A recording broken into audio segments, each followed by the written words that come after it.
The mic's, oh, there we go. We got about one more minute. When fuzzies can hear, we know we're ready.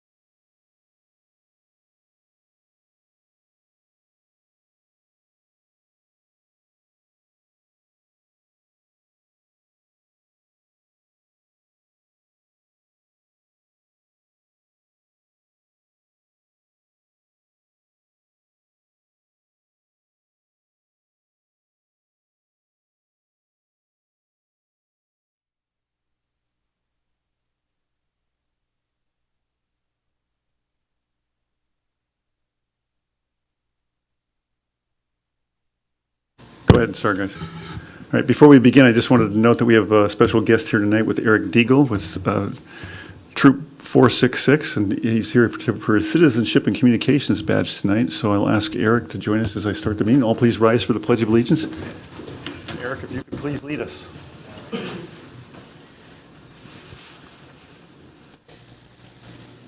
I pledge allegiance to the flag of the United States of America and to the republic for which it stands, one nation, under God, indivisible, with liberty and justice for all.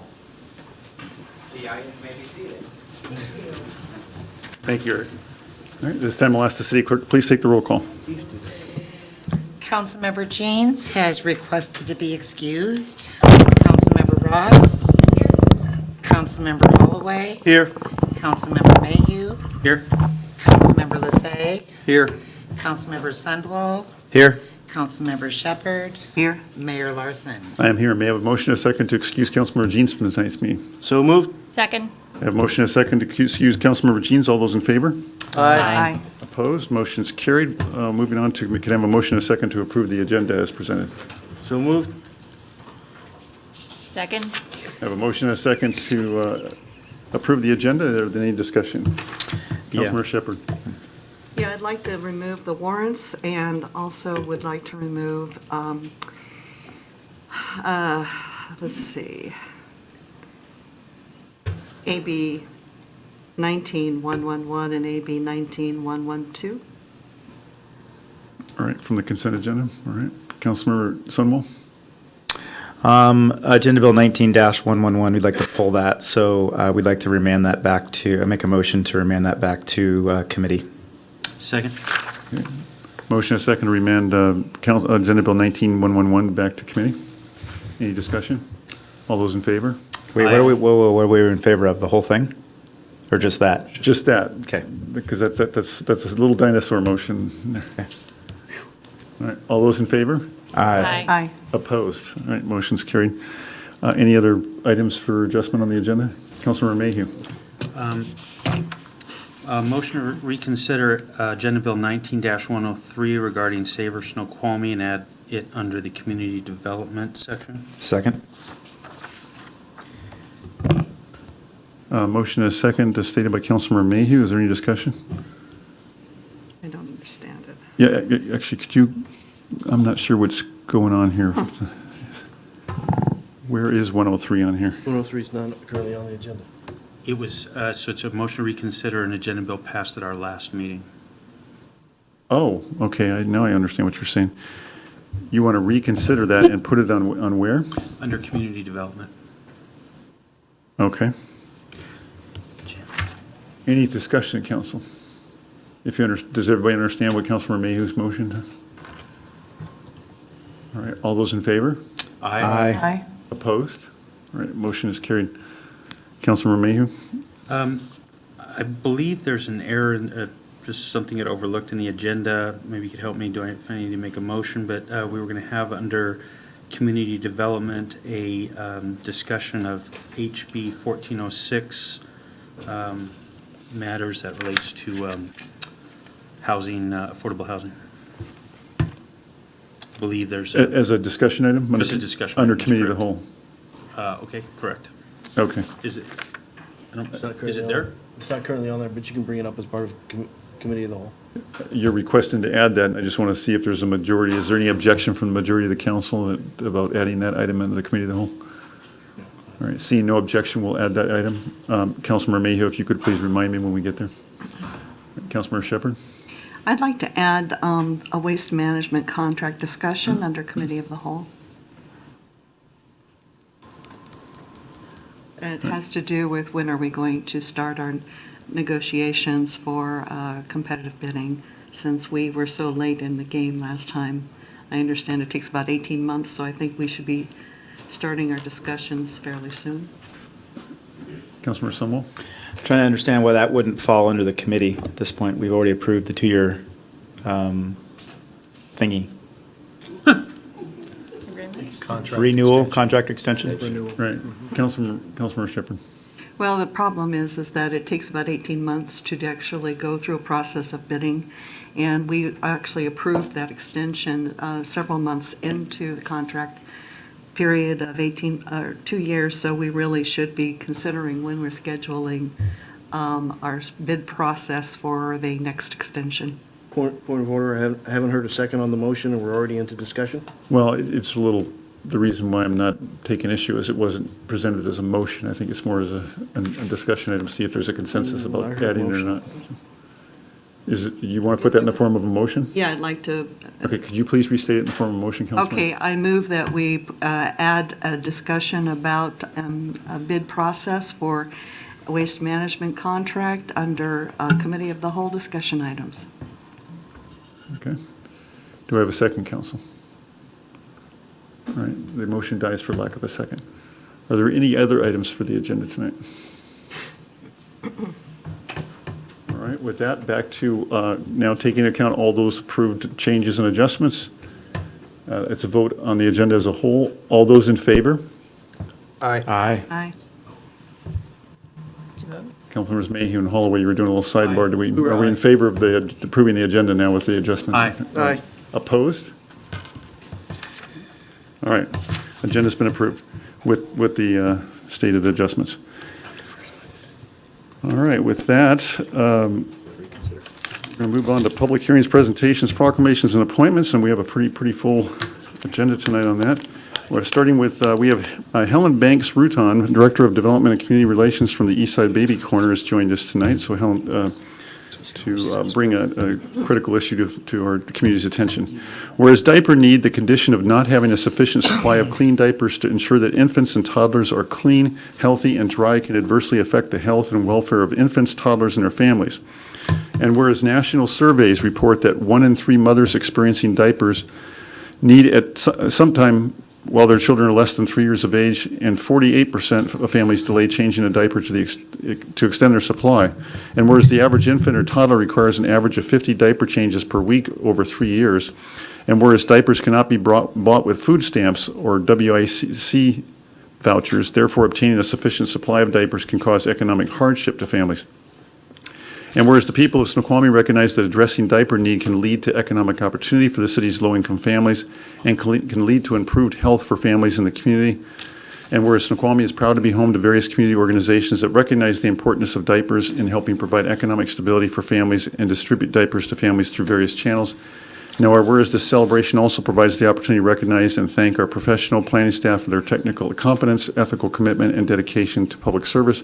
Now, therefore, I, Matthew R. Larson, Mayor of the City of Snoqualmie, on behalf of the City Council and our community, do hereby proclaim the week of September 23rd through September 29th, 2019 as Diaper Need Awareness Week in the City of Snoqualmie.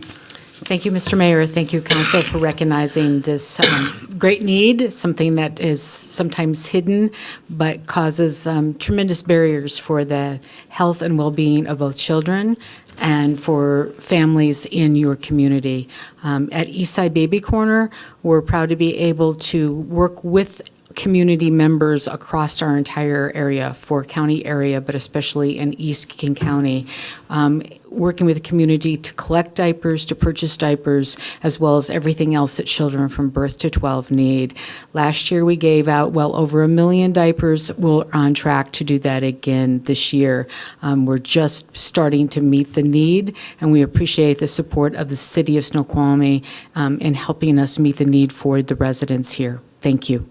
Thank you, Ellen. Ellen, if you could come receive the proclamation. Thank you very much.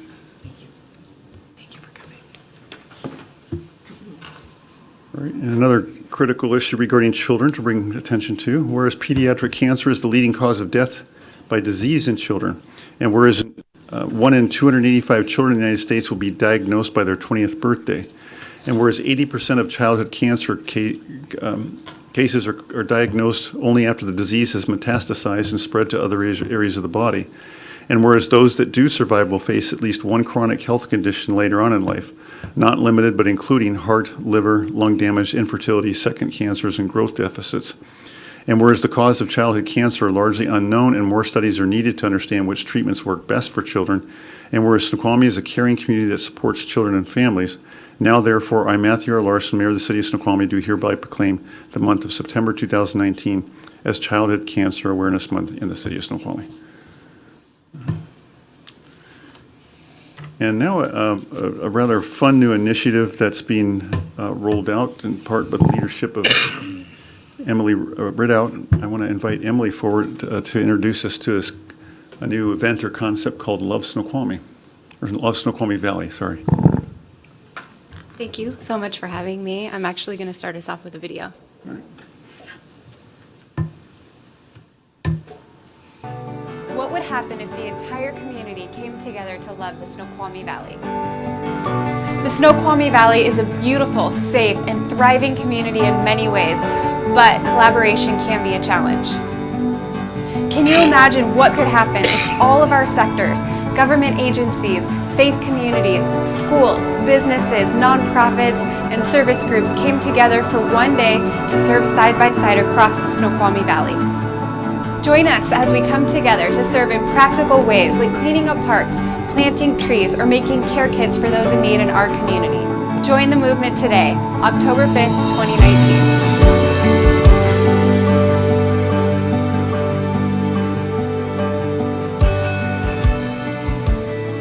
Said it better myself.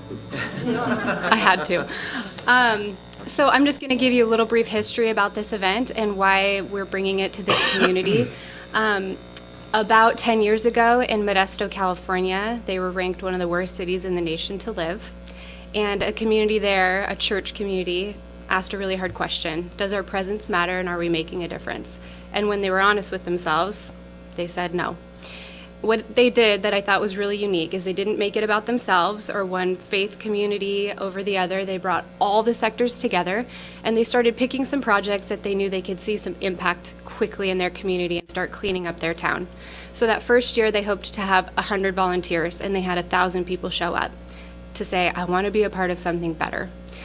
Local cities around them started asking, what did you do and how did you do this? And today they exist as a nonprofit called Love Our Cities. So I've been following this effort for over 10 years, and 5 years ago, I thought, man, we need this. And it's not because we're not a safe community. Like I said in the video, we're thriving in many ways. I think we're one of the most beautiful and safe, thank you guys, in the state. But for us, and what I've seen in my background here working with nonprofits is collaboration. And it's not just inside our nonprofits and churches, but it's our sectors working together. It's geographical. What is the valley? These are conversations that are had all over our community. So that's what we're doing. We're working on breaking down some silos in our community and coming together for a volunteer day. What it's going to look like, there we go, is October 5th.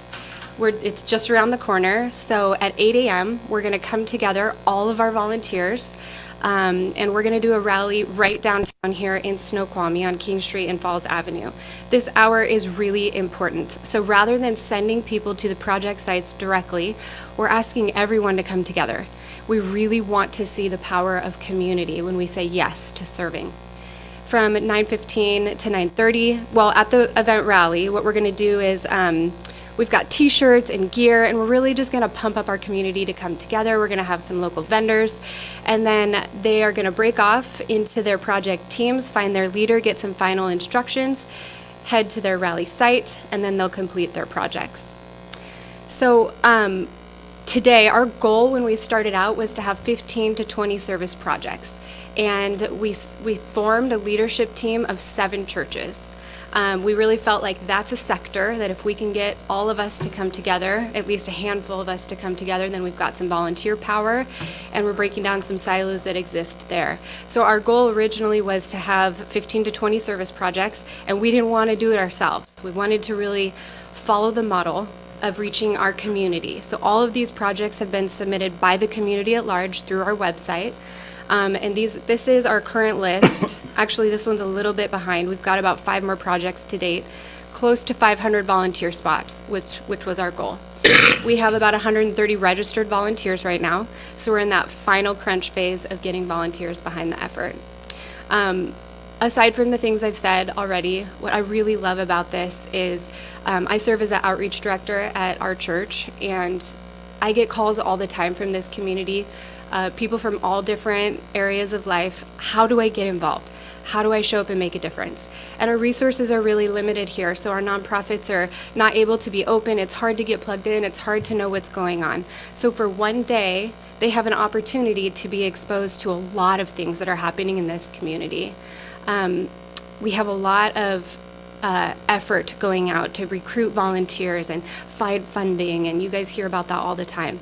So this is an opportunity for us to come together and share some of those resources as well. And then lastly, what I shared with Mayor is we know that there's a huge loneliness issue happening, and this is a great opportunity to invite your neighbor, to invite your community to come out and find a place and find a passion that you can get behind. So that's what we're doing. I don't know how this works exactly. Would you like to ask me some questions? Yeah, we can certainly open. Any questions, council? Comments, questions? Yeah, Matt, our councilman will say. I respond to both, it's okay. A lot of kids in the Neb Valley want to find ways to volunteer. Credits, service hours, however, whatever, volunteer opportunities. Is this something that encourages towards them, or is this more towards an adult? No, this is for everybody. Okay. Thank you for that question. This is a screenshot of the projects, and what you'll notice is the little hearts and the little icons next to it. When you hover over the projects, you can see if it's kid-friendly, family-friendly, senior-friendly, but we've worked really hard to make sure that there's a volunteer opportunity for all ages, and some of the projects are specific for kids and youth. We're trying as hard as we can to partner with the schools, and it's a little late in the game for us as far as getting communication out there. That's why we're here. That's why we're speaking at as many things as we can right now to get these final 350 volunteer spots filled. Councilmember Shepherd and then Councilmember Roth. What's your website? LoveSnoqualmievalley.com. Councilmember Roth. And so where do you sign up then? Do you go to the website, or is there somewhere to sign up? Thank you, Catherine. So these are also screenshots of our website. When you go to lovesnoqualmievalley.com, you'll see sign up to volunteer. That's step 1. So you'll register there. And then step 2, there will be a button at the top of the website that says submit a project. Oh, that one's not quite right. It says projects. So you'll go to the project list, which is here, back one. And then you'll be able to select a project. So once you're registered, read about the projects, pick your project, and then you're in. Councilmember Somo. So 2 questions. First of all, what can the city do? Right now, we've got 3 weeks left, so we're just asking for support. We're asking for influence. I have a lot of ideas for the future for the city, but this year, our ask is that you champion it, get behind us, and just help us get our volunteer spots filled. Well, I think it's fun that we're actually hosting it this year. It's going to be over near the Riverview Park or the King Street lot, and or down King Street as well. And I'd hoped, and I didn't question that the council wouldn't support it, but we were hoping that when the Boeing banners came down for the Boeing event, we could put Love Snoqualmie banners up to turn it out, advertise it, and push it out there. But the timing wasn't. We didn't have enough forewarning to get those ready in time. So those are some, I think, things we can up the game next year. It's just a great way to have all the organizations, private, government, nonprofit that serve the community come together one day a year to kind of celebrate that ourselves in this. There's over 90 cities across the nation involved, and I get on a forum with them a couple times a month. And the things that they're doing now outside of just their volunteer day to meet the gaps and bridge community is phenomenal. So over time, I have a feeling this won't be my last time in front of you. So my second question, and I don't know, this may not be the place, but that's never stopped me before. I tried to sign up for a project and it requires me to register. Anytime you have to register something, that creates a barrier to entry. I assume that's required, and B, I'm hoping that hasn't hurt signups. It might, but it is a liability. That's where you'll go in and sign your Gotcha. liability form, Okay. so it is necessary. Can people sign up the morning of? Yes, we're pushing really hard to have them sign up in advance so that we know how many volunteer spots we have to fill. But they can show up to the rally, and we will have some opportunities for people to serve if they show up. Emily, can you, writing's kind of small, some folks probably can't see it. Can you grab a couple of those and just describe, there's kind of fun, unusual ones like the encouragement one, the Snoqualmie Rocks or something like that? Or, Yeah, absolutely. What is- Well, I'll tell you that one of my favorite ones is actually with Green Snoqualmie because it's a true collaboration. This is exactly why we want to do this. There are so many efforts happening in the valley, and everybody's trying to do it on their own. So Green Snoqualmie had a whole event day planned for October 5th, and we are working together now to get volunteers for that on top of all of the other ones, and we'll just be planting trees with them. The encouragement, that one's so sweet. It's going to be at the rally site where they're painting rocks. So just words of encouragement. That one's especially designed for families, and those will go out to trailheads. You'll see them around the city. There's all kinds of unique ones. Another family-friendly one is the Falls City Library is hosting a book cleaning. Kids of all ages can be a part of that. I'm trying to think of some more of my favorites, but yeah, the Cover the Valley with Kindness is a movement that's a national movement where there's a flyer that's actually designed and there's tabs on it that are kindness acts. And so there's a team coming out that day to put those flyers all over the valley. So it's an invitation for anyone to choose an act of kindness. I could talk about all of them. I love them all. I think they're all really important. Councilmember Summel. I think if I called it canine cleanup at my house, that might actually go way better than go pick the crap up out of the yard. So that's, Canine program that, I might borrow that. But are you kind of done accepting projects at this point? I know you don't ever want to say done, but you want volunteers more than new projects, right? Yes. Okay. I will say I have a strong feeling in 2 weeks we're going to have a lot of excitement and volunteer signups. Okay. So there might be, what I would say is submit the projects. Let's submit the projects. My goal is to get these filled first, and I'm just going to hold on to those. And in about 2 weeks, if what I think is going to happen happens, then we'll open up more projects. And I'm looking now. In other words, you fill all these spots. Yeah, let's fill these spots first. And I'm looking now, if anybody does want to submit projects, we're looking for more like 20 people plus. Because at that point, if we're talking everywhere. We just met with T-Mobile. I think we're going to have a lot of opportunity for people to show up, so. So company teams will participate as well. You should meet with Sandmar. I know a meet with guy who Sandra. knows. I would high-level appreciate person an there. email Yeah, contact. I know someone there too. I would love to meet with anyone and everyone. I've opened up my schedule for 3 weeks. This is what I'm doing. Yeah. Great. So Oh. who's sponsoring it so far? Gosh, that's good. We've got our title sponsors. This is a good test. We've got Treehouse Point. We have Dirtfish Rally. We have, I'm super blanking. We have If someone 6 pulled up- title if sponsors. someone pulled up the website, we'll help her out real quick. That would be wonderful. Oh, Oh, there we go. thanks, That's Chad. what he's here for, Emily. See, I knew I need backup. Windermere Real Estate, Rotational Media, Dirtfish Rally, P&W Remodel, Treehouse Point. And this is financial sponsors.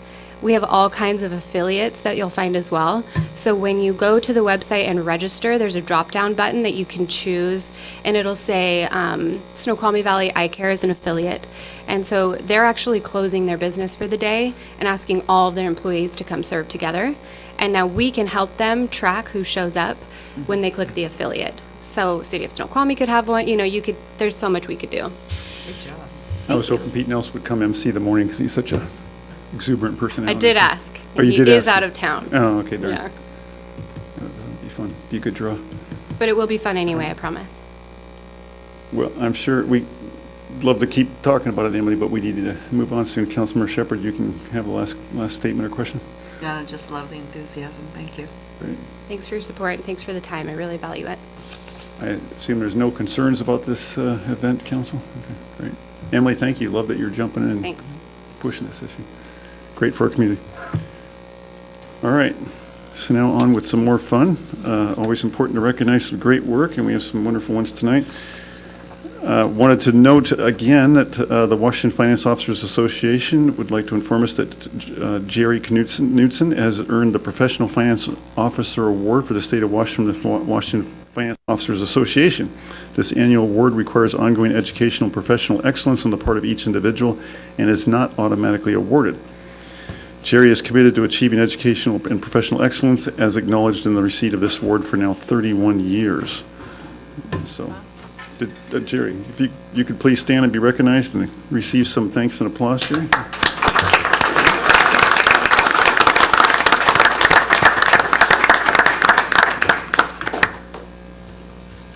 And then I know, well, let me back up 1 second, some introductions real quick. It's an honor to introduce our new Assistant City Attorney, Spencer Coates. Bob, if you want to.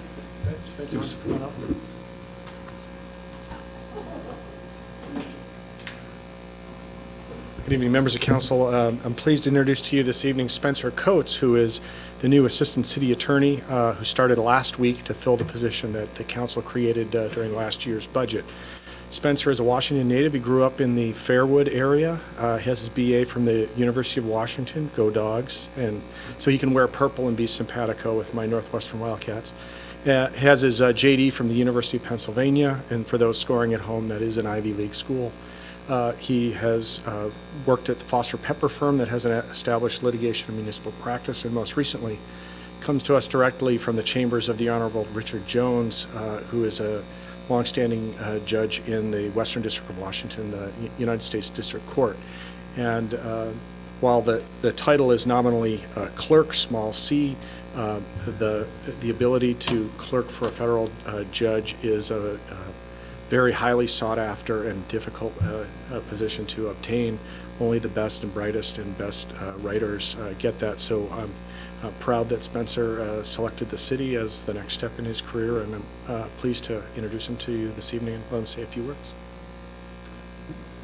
Hello, Council. I'll keep it brief. I'm really happy to be here. I'm excited to get working. The city of Snoqualmie. It's a beautiful city. I grew up not too far away from here. I've done a lot of hiking and running around here, and I'm looking forward to using my legal skills to really contribute to this beautiful city. Great to have you here, Carson. Thank you. Welcome to the team. Spencer. Spencer. I'm already thinking of the next one. Yeah, that's right. Thank you. Thank you. Yeah.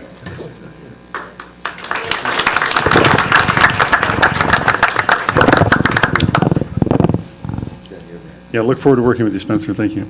Yeah, I know Carson's not here tonight. Sorry, I was jumping ahead. Carson Hornsby, as you know, our former financial analyst, Eric Kaltenbacher, moved on, and we just hired Carson Hornsby to replace him. So soonest opportunity we'll have Carson come in and say hi to the council as well.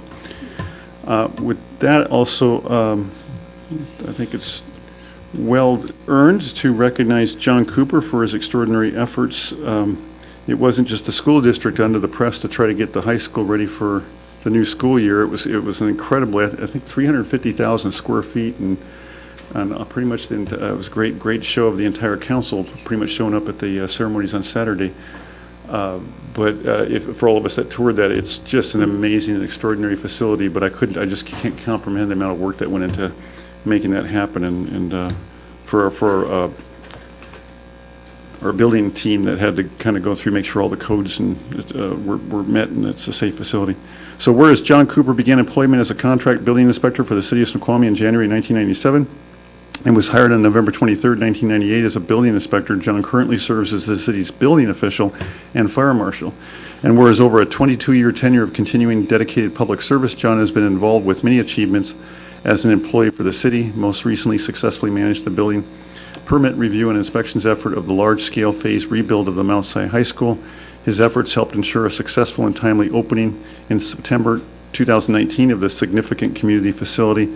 Now, therefore, I, Matthew R. Larson, Mayor of the City of Snoqualmie, do hereby recognize and extend appreciation to John Cooper for his dedicated efforts on the Mount Si High School project and his many years of loyal and committed service to the City of Snoqualmie and its community.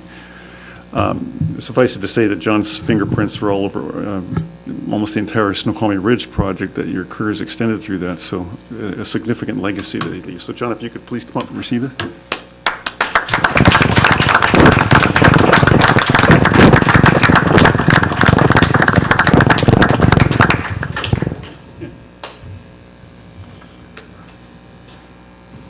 Good evening, Mayor, Council. This was very unexpected.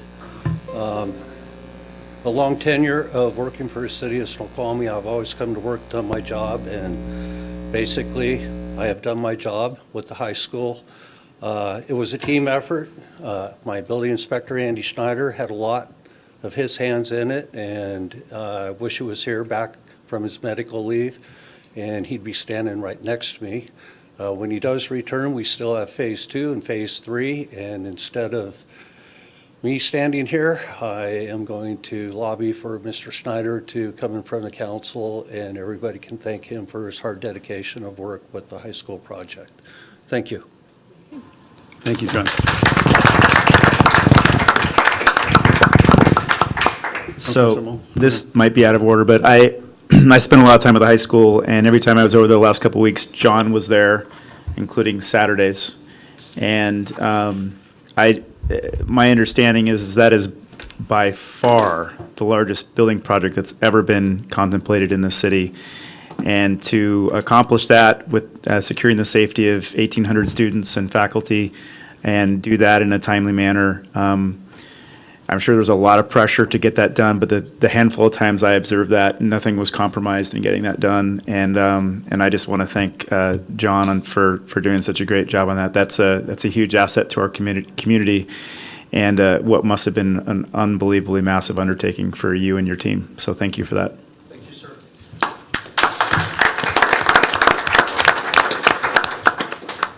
So for the record, be it noted that Councilmember Bob Jeans has joined us. All right. And last but certainly not least, it gives me a pleasure to recognize our Wastewater Department. This is a letter I thought worth reading from the Department of Ecology. It says, Dear Mayor Larson, congratulations on receiving the Outstanding Wastewater Treatment Plant Award for 2018. This marks the first year of achieving and maintaining excellence and compliance for your plant, and the Department of Ecology's Northwest Regional Office praises the City of Snoqualmie for the superior performance of its wastewater treatment plant. The City of Snoqualmie Wastewater Reclamation Facility has an outstanding record among the top municipal wastewater treatment plants in Washington based on effluent limit submittals and overall plant compliance. The team for the City of Snoqualmie Wastewater Reclamation Facility should be commended for their perseverance, dedication, and award-winning efforts.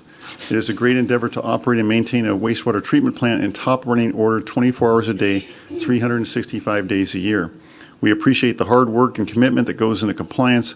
Operations and maintenance, engineering, administrative support, and management all contribute to fulfill the terms and conditions of your National Pollution Discharge Elimination System permit. Ecology and the state of Washington are grateful for your community's contribution to safeguarding the prized environmental, social, and economic benefits of Washington state waters. We look forward to continuing excellence in the years to come.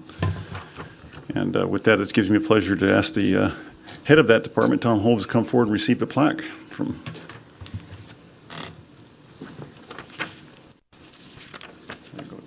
Congratulations, great job.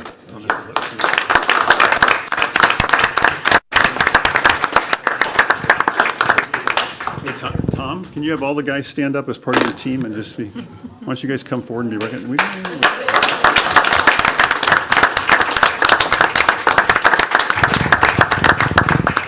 Tom, why don't you introduce each of the guys real quick if you could. Sure. I'm Tom. Hopefully you know me. This is Brian Gasper. He's the lead operator at the facility. This is Matt Hedger. Wow. Sorry. Wow. Matt Miller. You know, this is why you don't have wastewater guys speak up in front of people. Thank you, Matt Tom. Miller, he's our senior mechanic. Todd Saxberg, you guys know him. He works at the plant too. He's a wastewater operator. So, Thank you. Thanks for the full pot, Tom. I feel better now. All right, excellent. Well, that's kind of that's a nice thing to get. I know that Fuzzy and Colleen can both recall it. There were not too many years ago that we were kind of on the opposite end of that sort of a letter from ecology, so with the wastewater treatment facility. So it's good. City's come a long way over the years. All right, with that, I think we're finally ready to move on to citizens' comments. At this time, we'll provide comment for citizens for anything that's not on the agenda.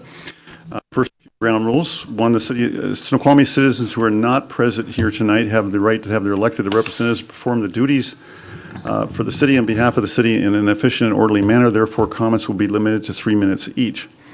Second, please wait to be recognized. Come to the podium and state your name and address for the record. Third, direct your comments to the council as a whole and not to individual members.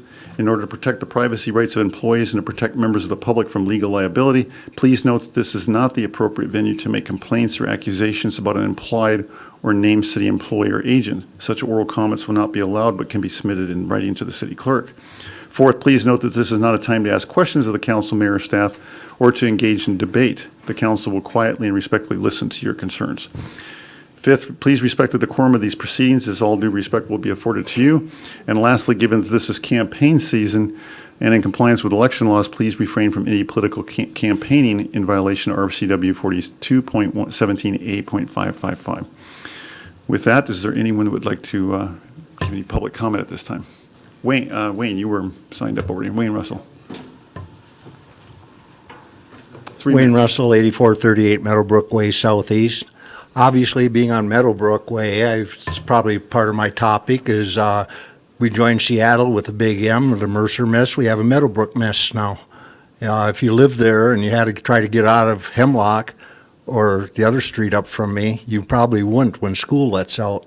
And traffic going to and from is terrible. I already discussed this with the chief.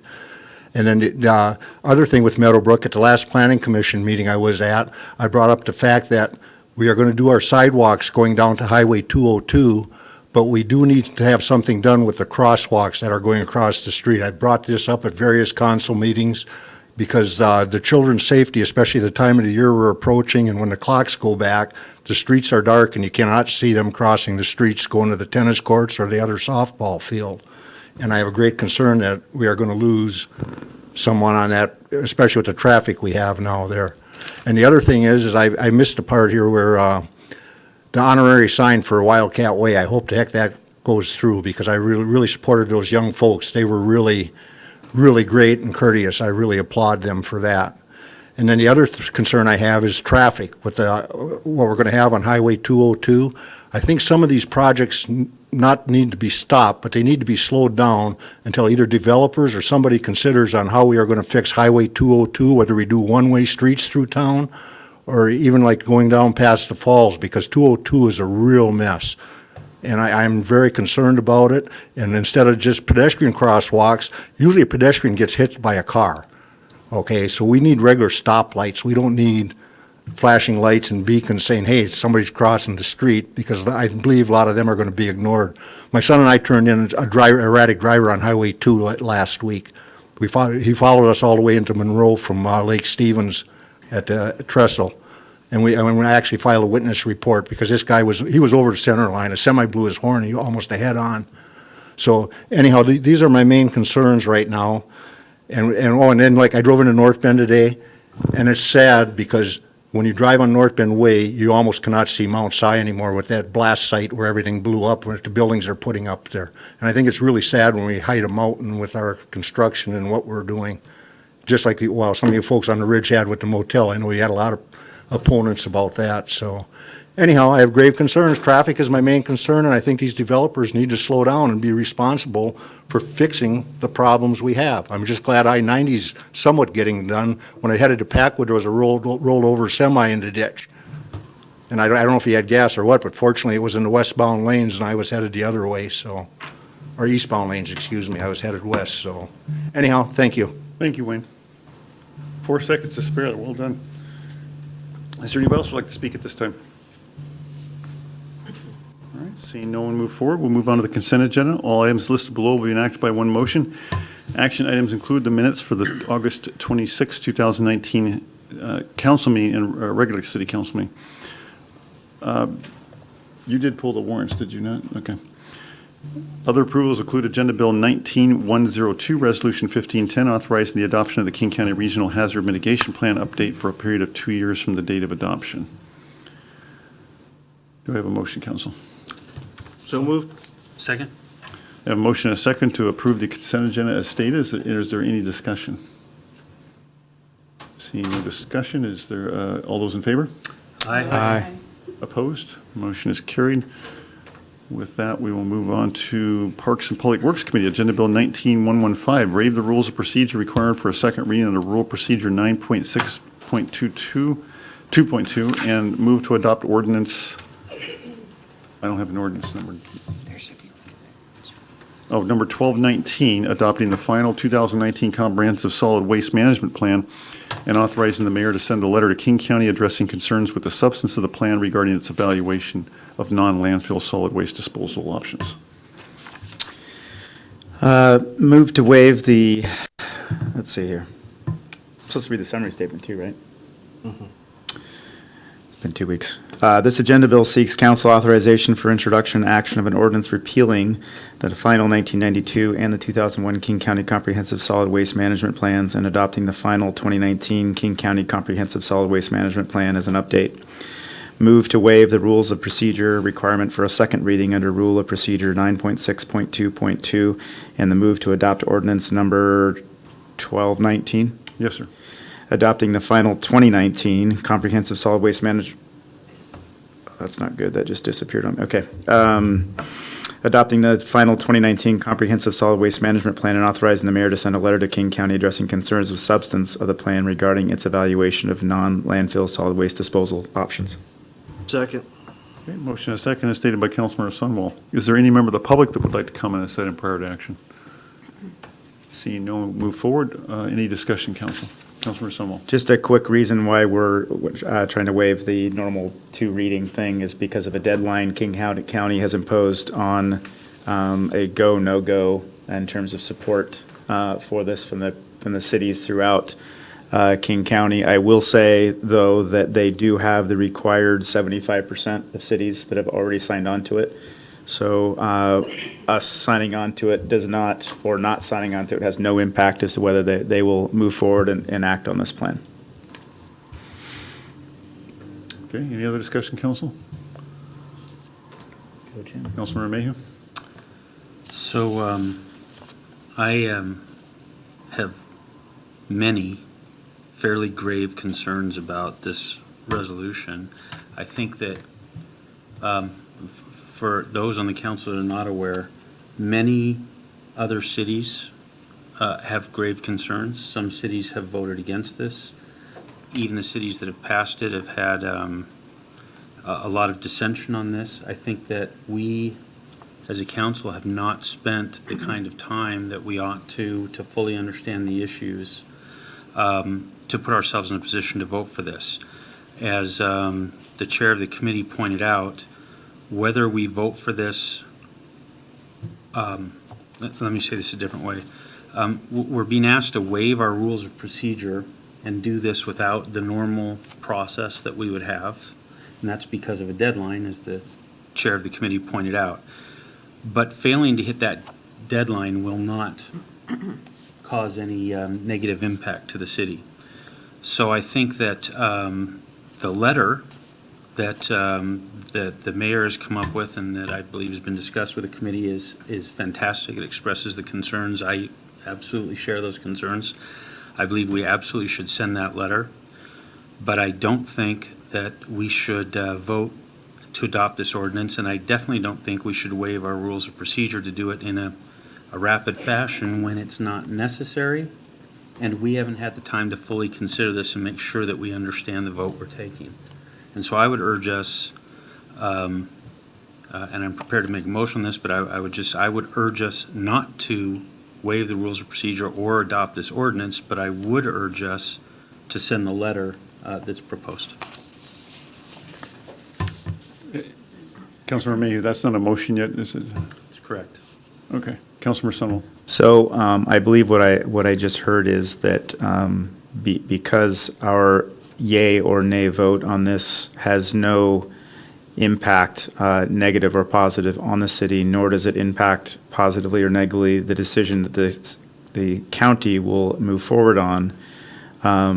That the almost proposal is that we would perhaps never vote on this, but certainly not tonight, but would move forward with a letter that I haven't wordsmithed it, but in principle says, articulates the grave concern that we have, some of us have, which is that this further kicks down the road on really seriously getting serious about waste to energy, rather than continually filling the landfill. Am I understanding that correctly?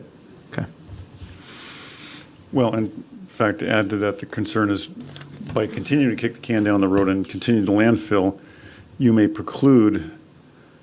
make waste energy less viable if you end up, for the cell 9 they're proposing to extend the life of the landfill, end up taking up the very land that would be needed for a waste energy facility, or at least maybe one of 2 in the county. And that was the concern principally raised by Councilmember Kathy Lambert too. And I know that the letter, I think, articulates, Kathy was quite pleased with that, Nicole had drafted it, but that Pat McLaughlin, the director of the King County Solid Waste, had asserted that there was not enough acreage for any kind of facility like that there now. It would be one of the largest in the nation. But again, that's assuming it would be one large facility, and there may be ways to build it there. Kathy's assertion was that it's likely they'd be doing 2 facilities in King County anyway, and so that could at least be one of the more viable locations for at least one of them. Councilmember Shepherd, sorry. It's kind of the point that I was going to make is that we heard something that you had learned from, Mayor Larson had heard from Kathy Lambert about we needed that space in order to do waste to energy, and then the idea that it would be the largest one in the world, I believe he said, as far as if we really were able to accommodate how much we would have to be able to convert. The agenda was about 1,000 pages long as far as this document, so I agree with Councilmember Mayhew about, it's not, we just don't have time to really digest and understand what we're talking about. I'm not in favor of supporting a letter because it's a complex topic. I haven't digested it, and I wouldn't support something. I've heard enough to know that this has long-reaching impacts, and I do think that we should understand it better than we do right now. So, but I would not discourage the mayor from writing a letter of his feelings representing himself. That would be fine. I wouldn't vote for it. It's not that I'm against it, it's just that I don't understand it well enough to support it at this point. Councilmember Holloway and Councilmember Sonnell. Well, as I've said many occasions, I can't stand on the position of don't vote because it doesn't matter. We can all see what that's done to portions of our country, not only the city. I will put forward that really this is, the options before you are the existing comp plan or the new comp plan. The existing comp plan is fill it to your full and then ship it somewhere. At least by rail. By rail. And this new comp plan says you got to keep filling it, but at least look at options for waste to energy, to ship it, to do something else. Even they have the other category if there's new technology that comes in place to explore that. But to do that, the issue we probably have is got to do that quickly. And I think the letter does that to say, let's come up with a plan before it's too late, and that this is not a kick down the road. So again, between fill it and ship it and fill it and look what to do near term in the future, I'd rather go, let's look and see what to do and plan our way out of this than ignore it till it has to be packed away. Councilmember Sonnell, Councilmember Shepherd, then Mayhew. So I don't disagree. That's already happening. So it's a done deal. That is going to happen regardless of what we say or do. I think there's an opportunity. I know Issaquah is one of the cities. I don't have the list in front of me, but I know Issaquah is one of the cities that also rejected this. And I think we have an opportunity, as small as we are, to take a leadership role on pushing forward quicker than in the next 5 years to do that. So as council, as was just said, that plan is happening, regardless of what happens here tonight or any other night. Yeah, the vote is done. The vote is done. They have all they need to proceed. And so that is the new adopted plan. And whether we vote for it or against it, I think there needs to be, I propose voting against it and sending a letter. I'm a little confused as to why we have to approve a letter sent by the mayor. So that was actually my procedural question.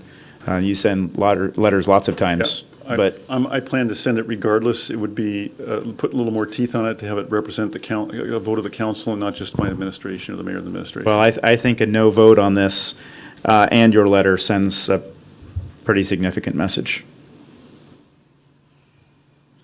Councilmember Mayhew? Oh, I'm sorry, Councilmember Shepherd, then Councilmember Mayhew.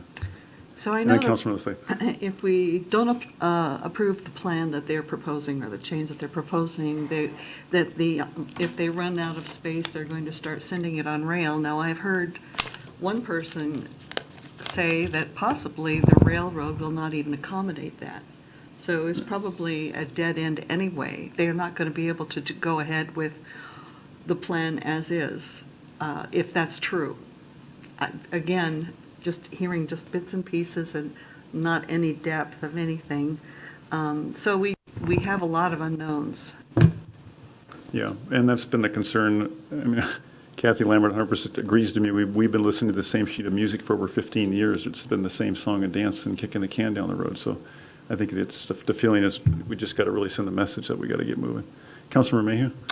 Yeah, so it's my understanding that the existing plan actually, again, we haven't gone into the detail of this, and this may not be accurate because we haven't gone through the detail, but my understanding at a high level is that one of the specific things at the existing site is Area 9, which the current plan does not allow to be filled, but this new proposal will allow to be filled. And Area 9, as it is right now, has sufficient space for a waste-to-energy plant. Now, I know we've heard from, or the committee, as I understand it, heard from Mr. McLaughlin, staff from the county that they think that it's too small, but I'll just share with you that Councilmember Lambert shared with me that she stood in a plant that fits in that site, and so can tell us that maybe the thing that they're talking about is too big, but certainly waste energy plants are absolutely up and functioning in that sort of a footprint.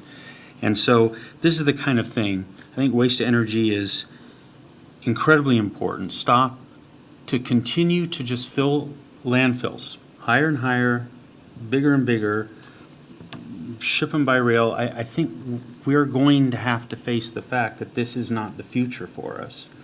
And so the more pressure we put on the county to find a different, better solution, I think the wiser we are.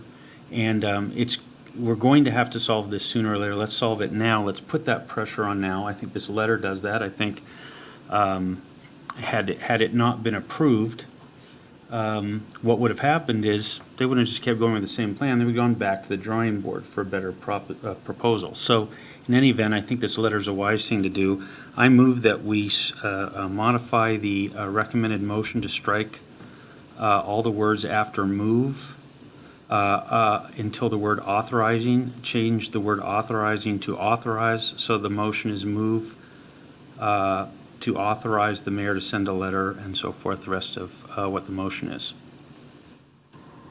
Could you actually read the motion into the record then, Councilmember Mayhew? So I move that we replace the motion with move to authorize the mayor to send a letter to King County addressing concerns with substance of the plan regarding its evaluation of non-landfill solid waste disposal options.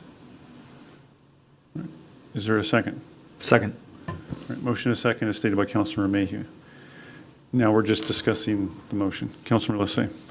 Yeah, actually, this is fine. I can still address what I was going to say earlier.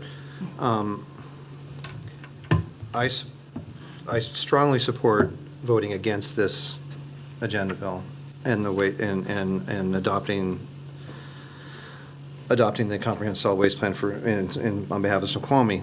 I do not support the amendment because it doesn't cast a vote turning down the ordinance and turning down the vote. I think it would send a very strong message to the county that that City Council of Snoqualmie does not support, I'll use the phrase, kicking the can down the road from an energy and waste standpoint. I think we're stuck in the dark ages, and we continue to look at methods at which we are going to address our overpopulation through archaic means. People need to open their eyes and start paying attention. So unfortunately, I have to say I do not support the amendment because it does not send a vote to the county. Councilor Lissay, can I suggest that you treat them separately? In other words, one is approving a letter and the second is voting against the comp plan. I'm willing to do that. As two separate motions. I mean, that's why I think what I'm saying is that I'll vote against the amendment to modify what has been proposed. Let's come up with a better motion that Oh, okay, so you'd rather allows have a the vote to clean motion happen. just saying approve the Yeah, letter? I think sending a letter is a great idea. But I think there needs to be a vote behind it from the council. All right. Actually, before we move on, I want to ask as a procedural question of Councilmember Mayhew, do you want to reconsider and rephrase the motion then, or? I just wanted to hear the further discussion. All right, before I did. Councilmember Sunwell? So what I won't do, because Councilmember Mayhew may do it, is what I would propose is actually that the only thing we change is in the top sentence there, and the move to reject ordinance, or whatever the right word is, to unadopt that and authorize. So I actually think change it so that we can vote against it and issue the letter. Move to reject the final 20 comprehensive plan and authorize the mayor to do so. And the reason I say that, I'm not a fan of going against our own rules of procedure, but I do feel like this is time sensitive. And I do think a no vote, if that's where we get, I think the sooner we get that, the better. Councilmember Mayhew? I'd like to withdraw my motion. Okay. Who seconded the motion? Me. Okay, you accept the withdrawal? I second the withdrawal. You just confirm that you're okay with the Yeah, withdrawal? I'm cool. Yeah. I think he wants to queue up a clean one, or Now maybe. somebody needs to make a new motion. Councilmember Sunwell. So I move to amend the motion to change the word adopt to reject, and the word adopting to rejecting, if those are the proper words that our lawyer would have us do. So. Second. All right, motion and a second is so noted by Councilmember Sunwell. Point of order. Councilmember Hall, point of order. That leaves us with an ordinance rejecting.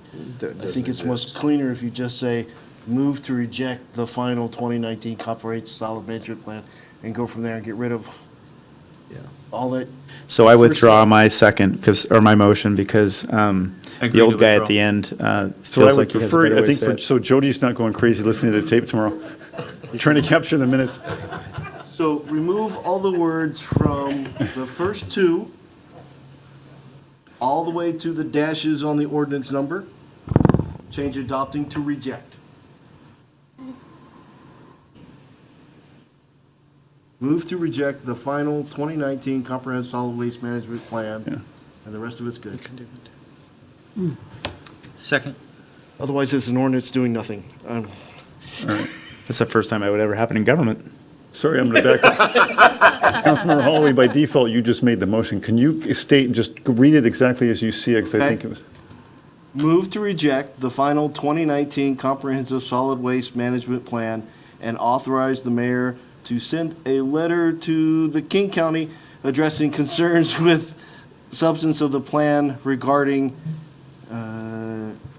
its evaluation, regarding its evaluation of non-landfill solid waste disposal options. Sorry, my eye test All was right, failing. Jody's going to love that. Thank you. You just gave her a Second. clean version. All right, motion and a second is stated by Councilmember Holloway. Jody will get that clean on the tape tomorrow. Any discussion? Councilmember Jeans, and then Councilmember Ross. So I'm trying to figure out who's on first.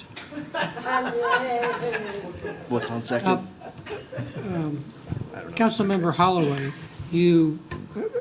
I understand what you're proposing, but are you eliminating the first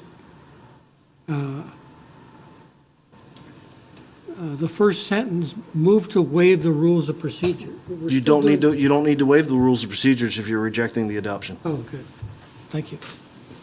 And I wasn't proposing, I was just helping. He was helping state the language. Right. All right.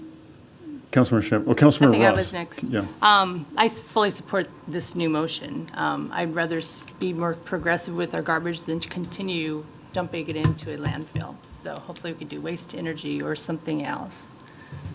And that does include trains, does not include trains. So.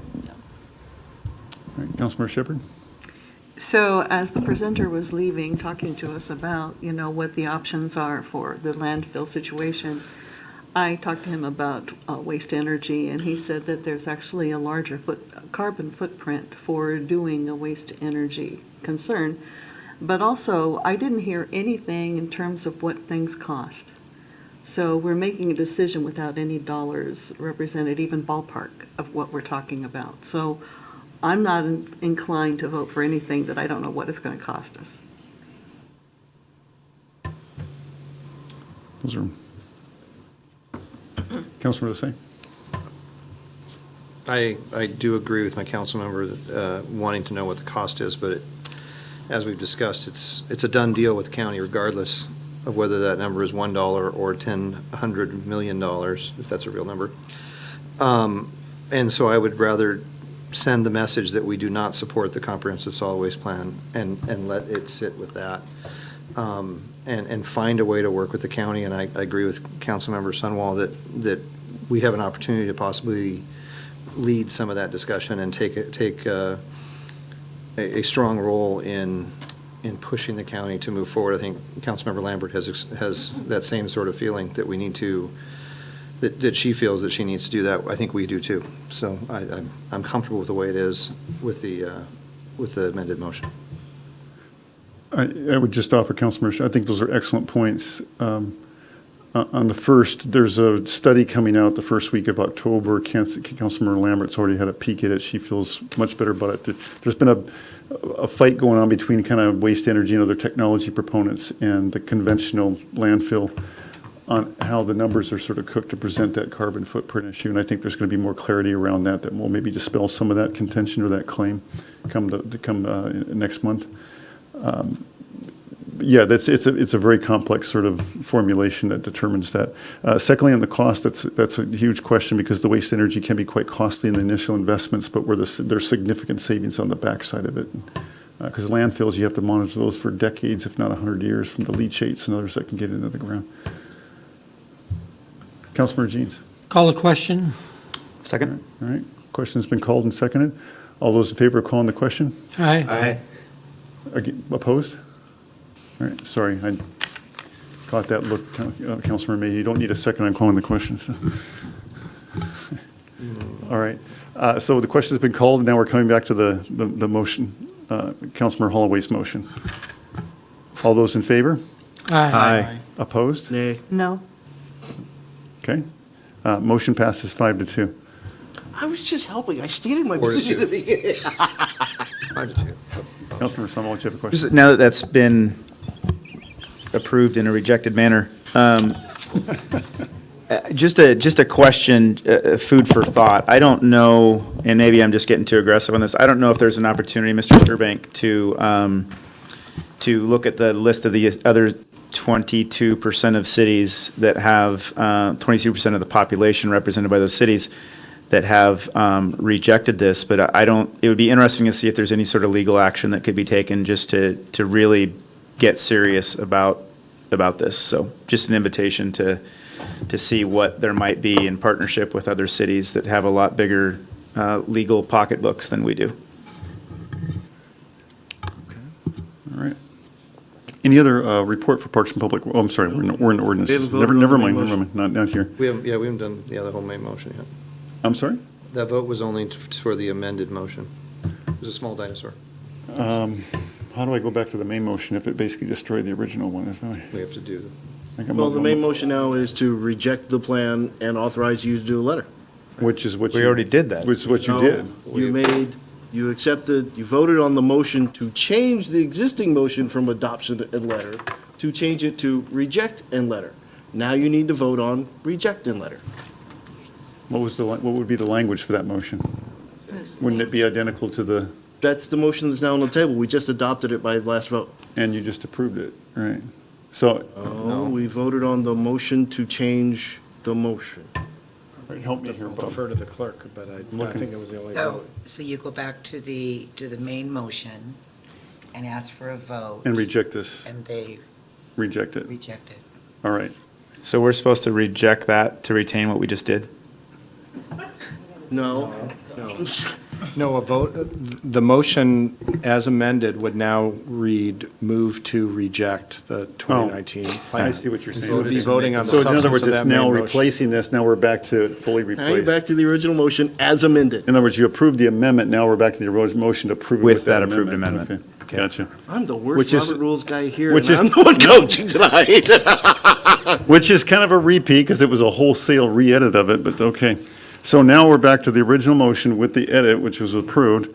All those in favor? Aye. Opposed? Nay. No. Right, motion passes 5-2. That, I knew he was doing it out of courtesy, Councilmember Mayhew, so it didn't baffle me.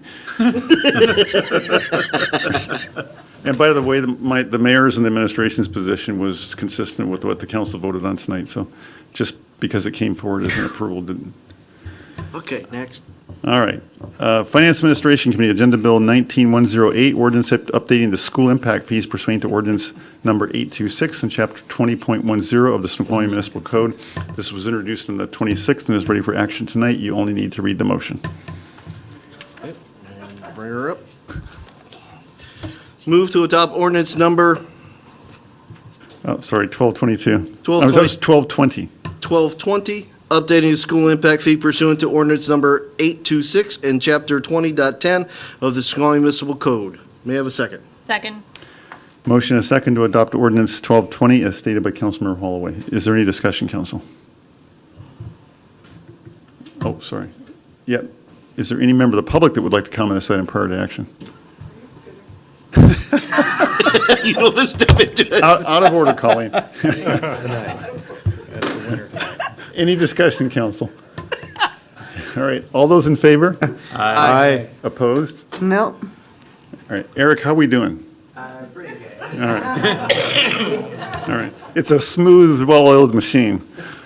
He's tracking just like everybody else is. Especially with the last kind of movement, I think we were kind of stumbling a bit on that. There was like confusion as to how the procedure exactly works. Like, how is it supposed to be carried out? What are the costs, and how will it affect both the council and the public? And all of those things just kind of seem to be interesting from us. So. All right.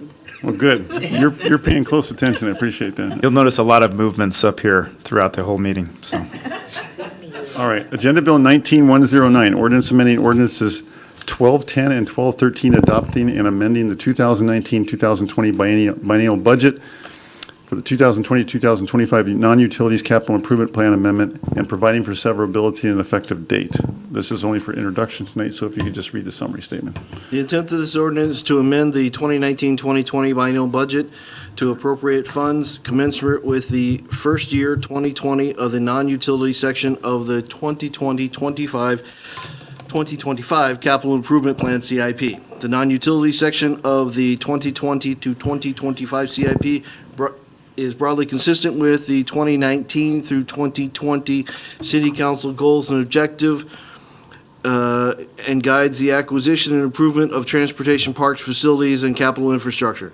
This plan and the related budget amendment covers in 2020, 12 capital projects, 5 capital programs devoted to the preservation of currently built assets and general obligation debt service. To pay for the planned $8 million in capital expenditures, the city intends to use a mix of funding sources such as the current cash balances, taxes, grants, and other miscellaneous revenues. Need a second, folks.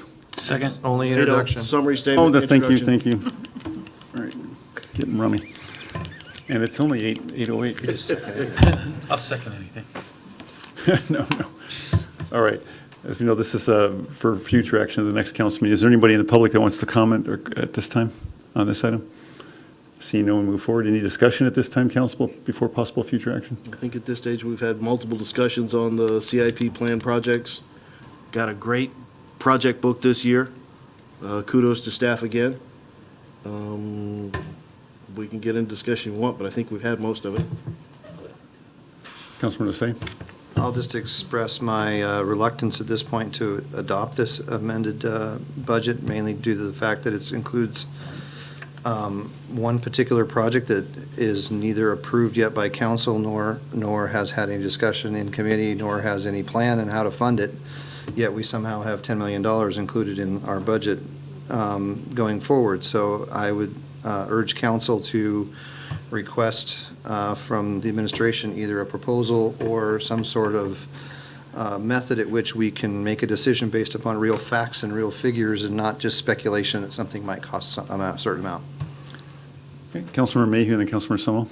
Yeah, just point out to my fellow council members, what this particular agenda bill is doing is updating the appropriations for 2019 and 2020 to match the CIP that we recently approved. So it's just a change to the appropriation for 2019 and 2020. It doesn't provide any appropriation for years beyond that. The particular project that was just mentioned does not occur in 2019 or 2020, so it's not part of what is the appropriation here that's being requested. So this is primarily just an appropriation to true up 19 and 20 appropriations, sorry, an agenda bill to true up 19 and 20 appropriations to match those 2 years of the CIP. Councilmember Summerall. I would also say that no project on that has been approved, not one. So that's just part of the process. We budget, we allocate, and then as those projects come to fruition, that's when we approve it. So not a single item on that CIP has been approved that I'm aware of. And then, yeah, that's all I have to say. Councilmember Mayhew. Yeah, just to reiterate that and expand on that a little, in the city of Snoqualmie, remember, we follow different procedure than many other cities do. In Snoqualmie, all individual projects over $10,000 go through a separate, specific approval of that project before it proceeds. So our steps are that we first approve an appropriation for the biennium, which covers the expected expenditures in total.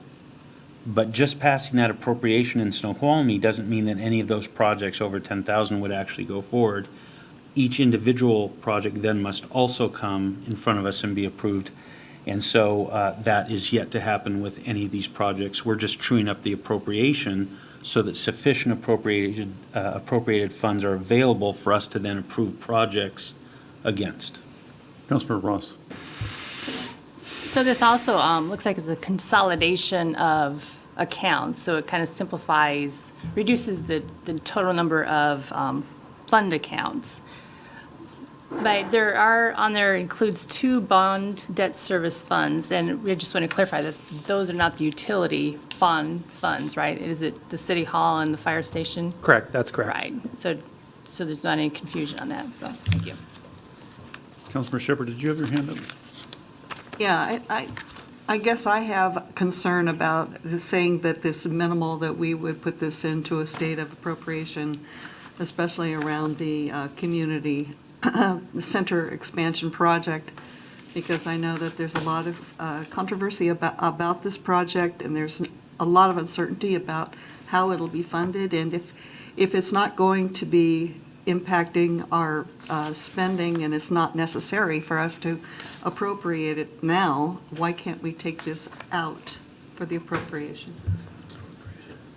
It's not in, but okay, Councilmember Sunwall and Councilmember Mayhew. So again, Councilmember Sunwall was saying Mayhew.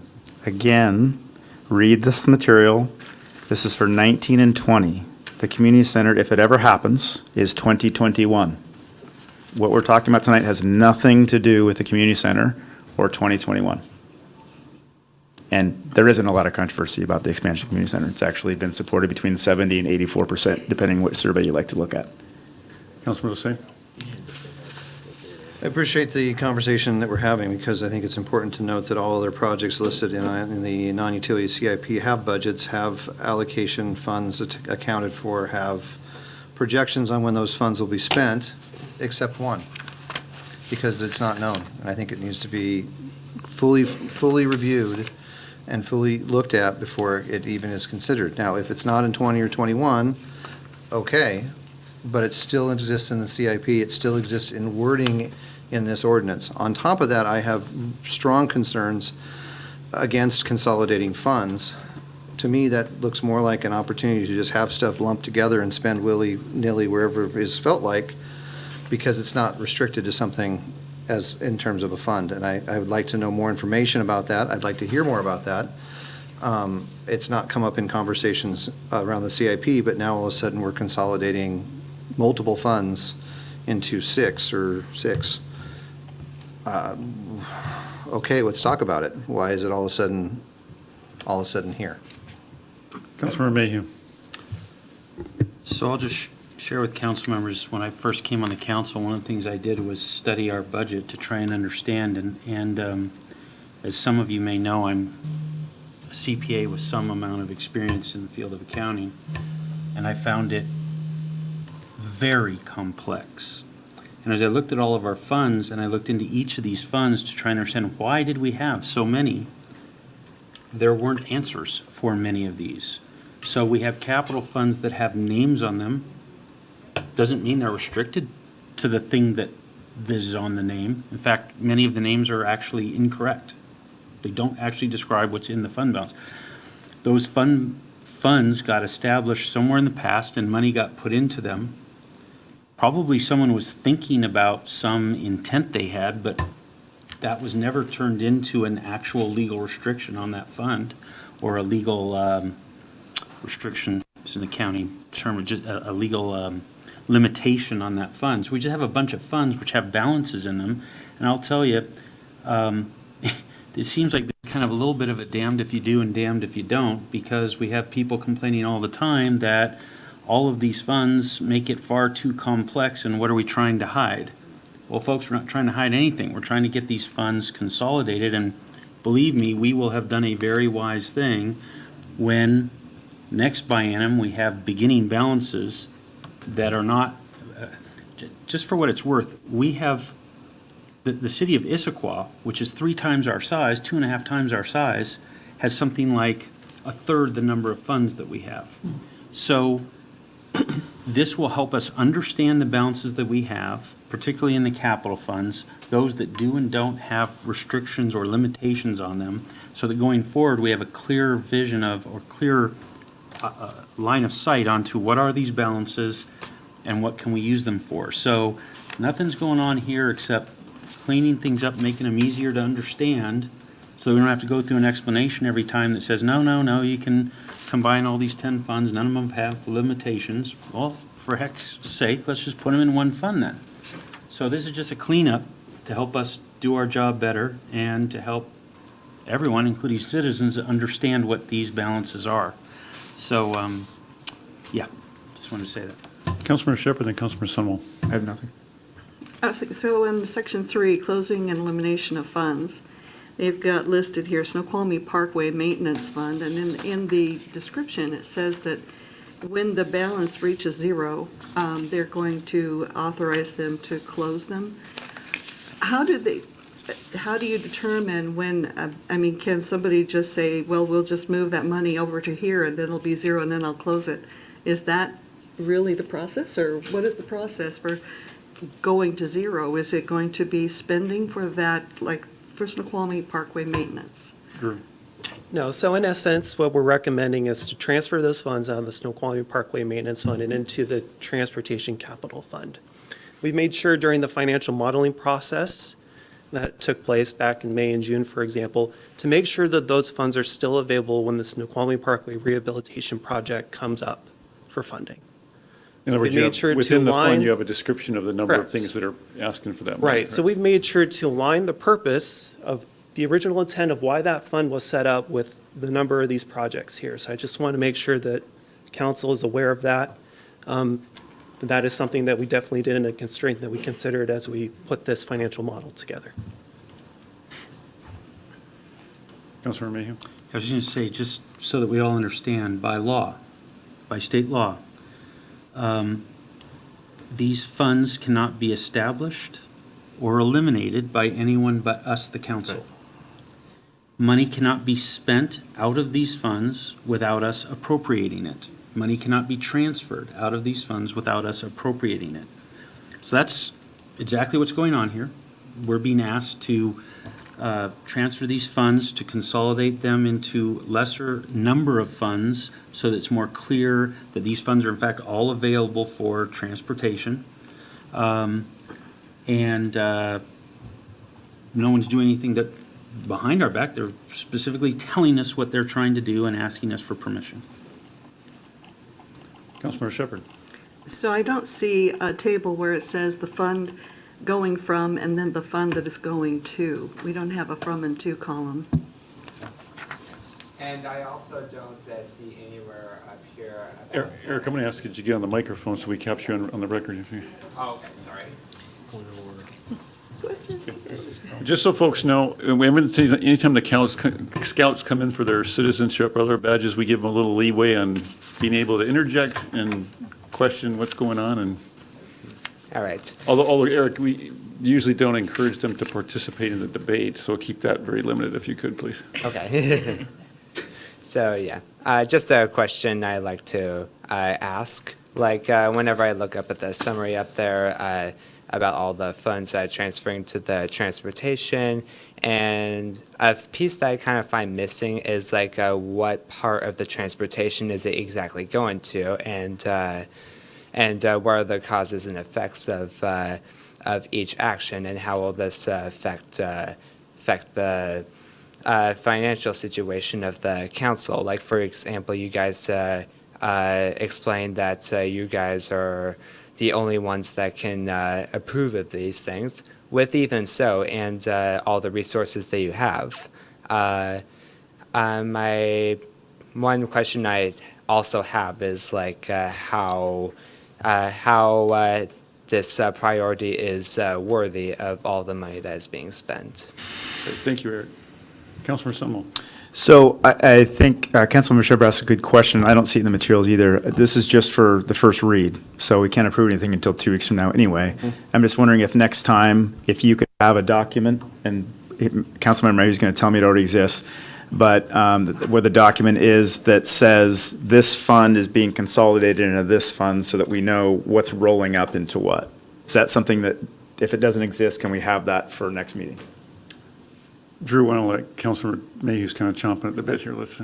So we went over this in committee, and actually I, even before the committee on my own, had a separate meeting with Finance Director. I can tell you that any attempt to make a chart that does that looks horrifically more confusing than this. So the proposal that's or the suggestion that's been followed here is in the materials, in the attachments, you have the chart, which is a one-pager, which is our currently approved appropriation by fund. Then there's the new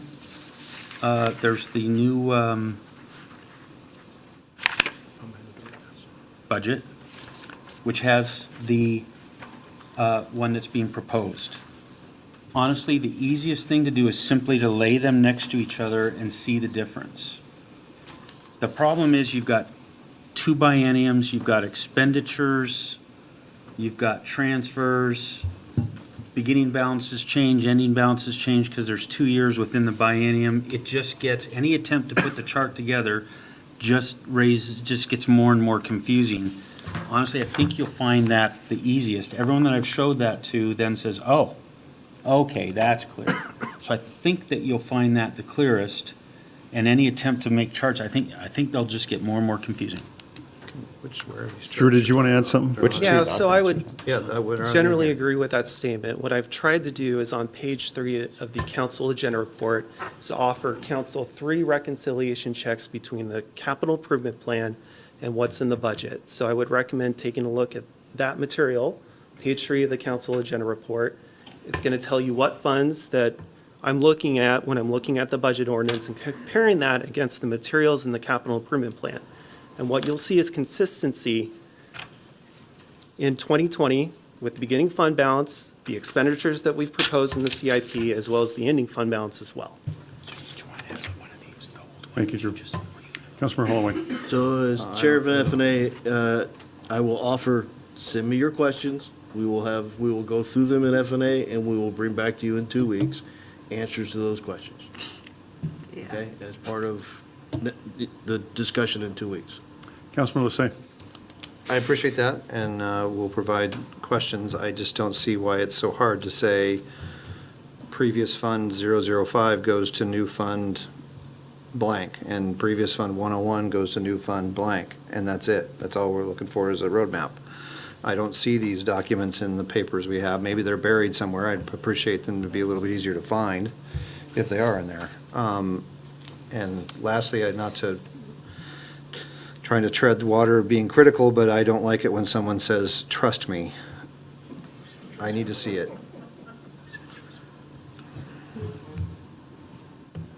All right, any further discussion at this time, council?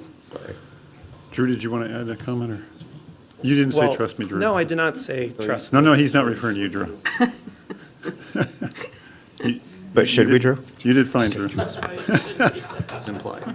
Drew, we can trust you, can't we? Yes, absolutely. Have that. I don't have And in that. fact, what I've done is I've authored 3 reconciliation checks in the council agenda Okay, report. point of order. All right. Councilmember Holloway. Just, can we? All right, is there any further I do not want to get into a debate with staff. I want to move No, forward. he's just reiterating that. Mayor, I want to make it clear, though, it was not a reference to our staff. Yeah, Make it very clear, there was a Yeah, do you reference to. understand that, Drew? That was not a reference to the staff. Thank you. All right. Councilmember Shepherd. I would like to make a reference to the staff, that I think Drew has done an excellent job. Thank you.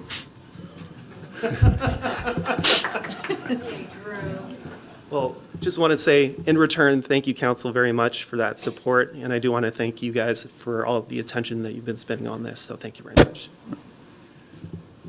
Councilmember Lasay and Councilmember Holloway.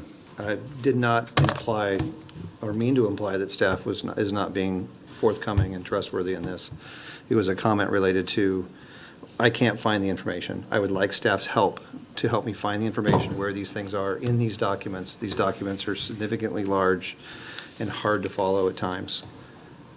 If we're doing an introduction, it would be nice to have that information available, because this is the first we've seen it. Yeah, we could, when we queue this up at the next council meeting, Drew, we could probably just give you give you a chance to do a report, and you could kind of walk through some of those connecting the dots. Because, again, you said it's there in 3 places. so- Chair, I would like the questions to the FNA committee. We will work up with staff a response to those questions. All right.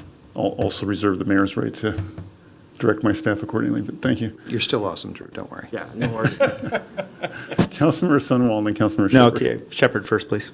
Oh, Councilmember Shepherd. Okay, I would like to be able to ask staff questions without the FNA filter. All right. Councilmember Sunwall. So given that, I think it's pretty clear what the staff has some marching orders to do, and that we have, we'll get to see this again, and I'm sure debate it just as vigorously in 2 weeks, I move to call the question. Well, there's no question to There's no call. question. I think you're just Oh. asking us to respectfully move on at this point, so we're. Motion to adjourn.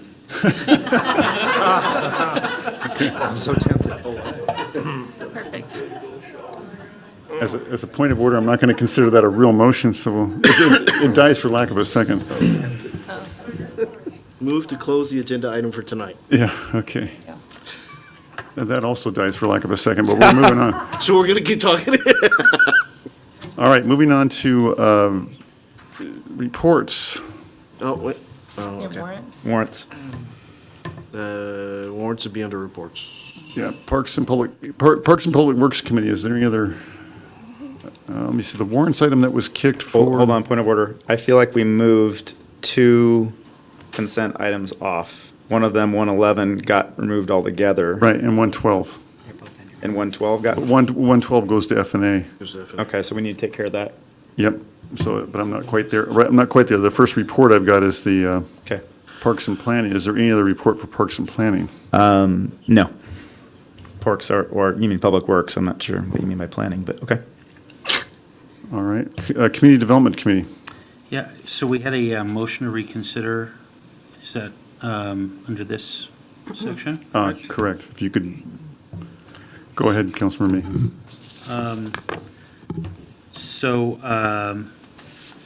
AB 19-103 was a contract, or is a contract for services between the City of Snoqualmie and the Mountains to Sound Greenway Trust, having to do with a Snoqualmie Valley-wide marketing effort known as Savor Snoqualmie Valley. At the time of this being passed 2 weeks ago, and at the committee meeting the week before, council members raised questions about whether this contract would include Savor Snoqualmie doing a 2019 Best of the Valley type competition in which certain businesses ended up being promoted over other businesses within Snoqualmie. We were assured that that was not the case. And so my concern is certainly my vote, and I believe possibly other council members' votes, was based on that assurance. We've now learned that that is not the case, that they are in fact running those types of, that type of competition for 2019. And so I would like to reconsider this. I know that I would like, that I would not vote for it, knowing that that's what they were going to do. And so that's the base for my motion to reconsider. I'd like to see us reconsider this and hear further from the Savor Snoqualmie people before we approve spending city money on this. And so that's why I made the motion to reconsider it. And so perhaps we get some advice from the city attorney, but rather than vote to not pass it or pass it, I didn't make a motion to rescind. My understanding is a motion to reconsider causes all activity to stop on that until such time as it's resolved.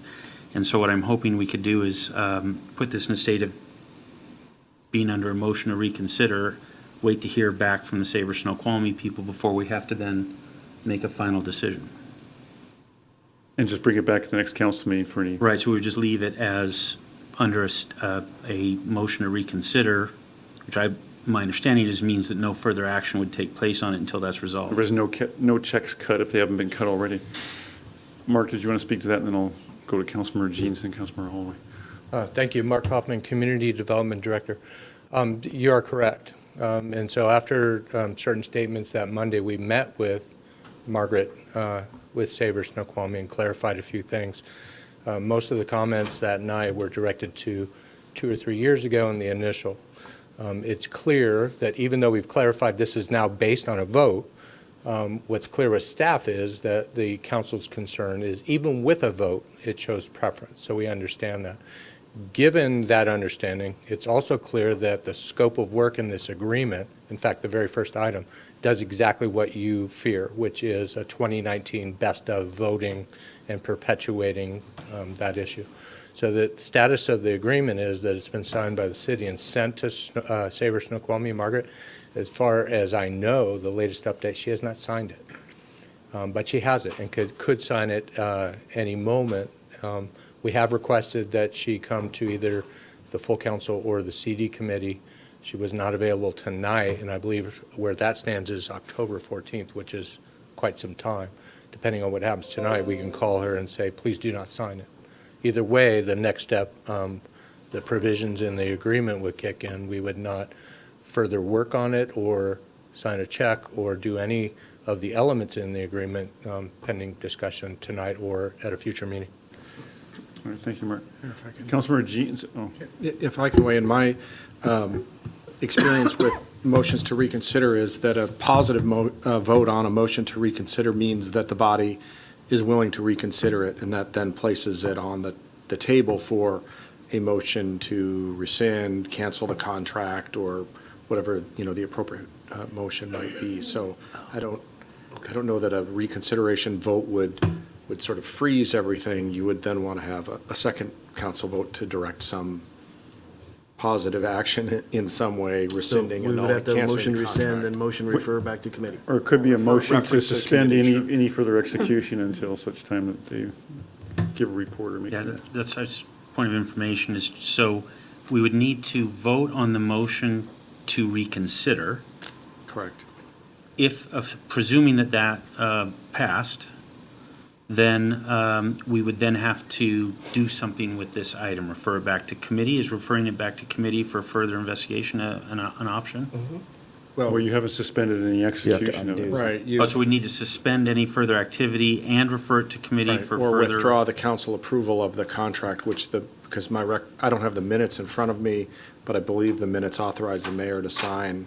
And so what, it sounds like would be in order based on your thinking would be something that cancels or rescinds the council's authorization to the mayor to proceed with the contract, pending such further review by committee or whatever the council would deem appropriate.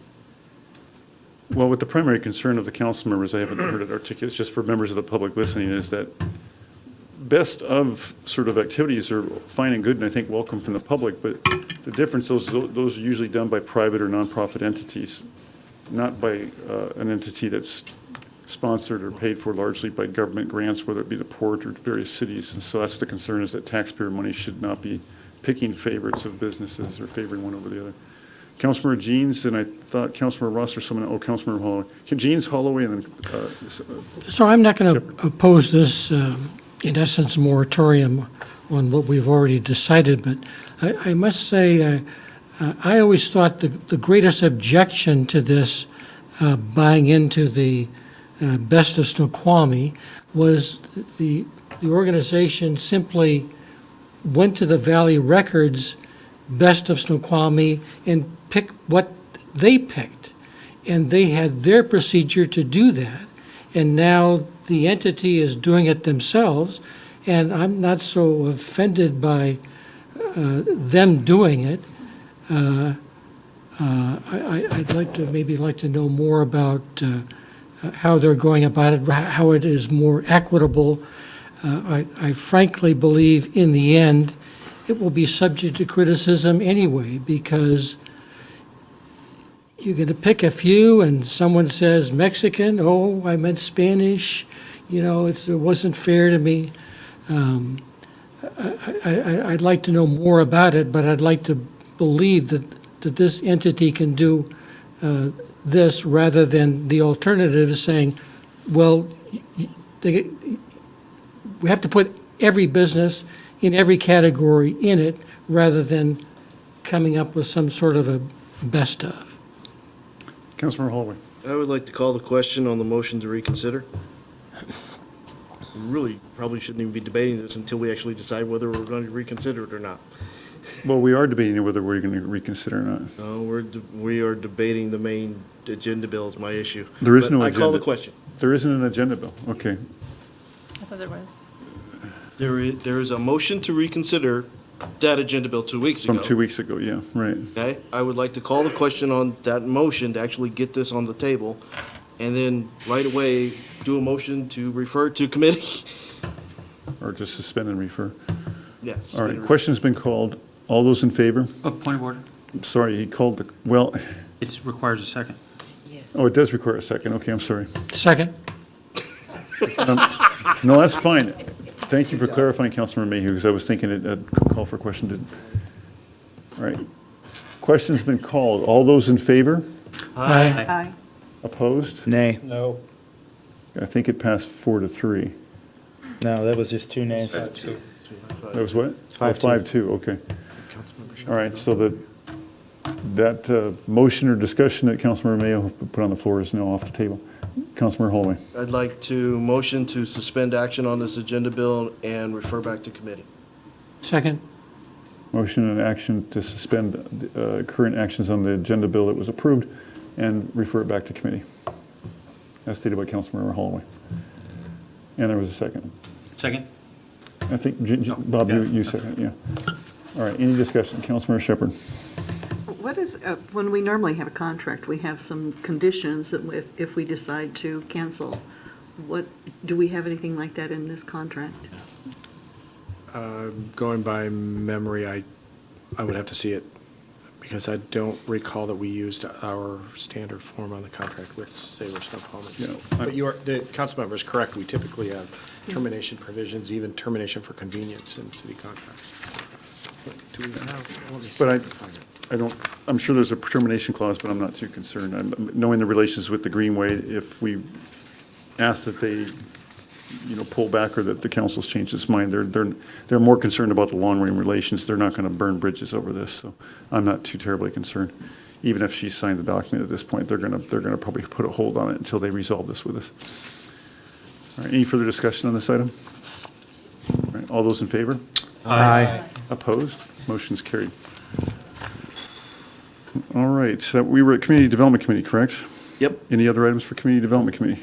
So the HB 1406 you wanted to do under Committee of the Whole, is that correct? Right. Okay. No other item. If you could remind me too, please. All right. Finance Administration Committee, we're going to go back up to the consent agenda and scoop up Agenda Bill 19112, Professional Services Agreement with Trepepi Smith for a Communications Program Assessment. The city desires to engage Trepepi Smith for professional services to assess the city's communications program, including how a new civic engagement component would integrate into the city's current communications channels. It will consider all aspects of the program, identify areas for improvement, and evaluate the need for new or expanded branding, and deliver strategic communications recommendations. Move to approve the professional services agreement with Trepepi Smith. May I have a second? Second. Motion and a second to approve Agenda Bill, oops, sorry, I lost the number. AB 19112. AB 19112 as stated by Councilmember Holloway. Is there any member of the public that would like to comment on this item prior to action? Seeing no one move forward. Any discussion, Council? Councilmember Shepherd. So I like the idea of this agenda bill, but then as I was reading it, it looked like it was not exactly what I was thinking I heard the first time.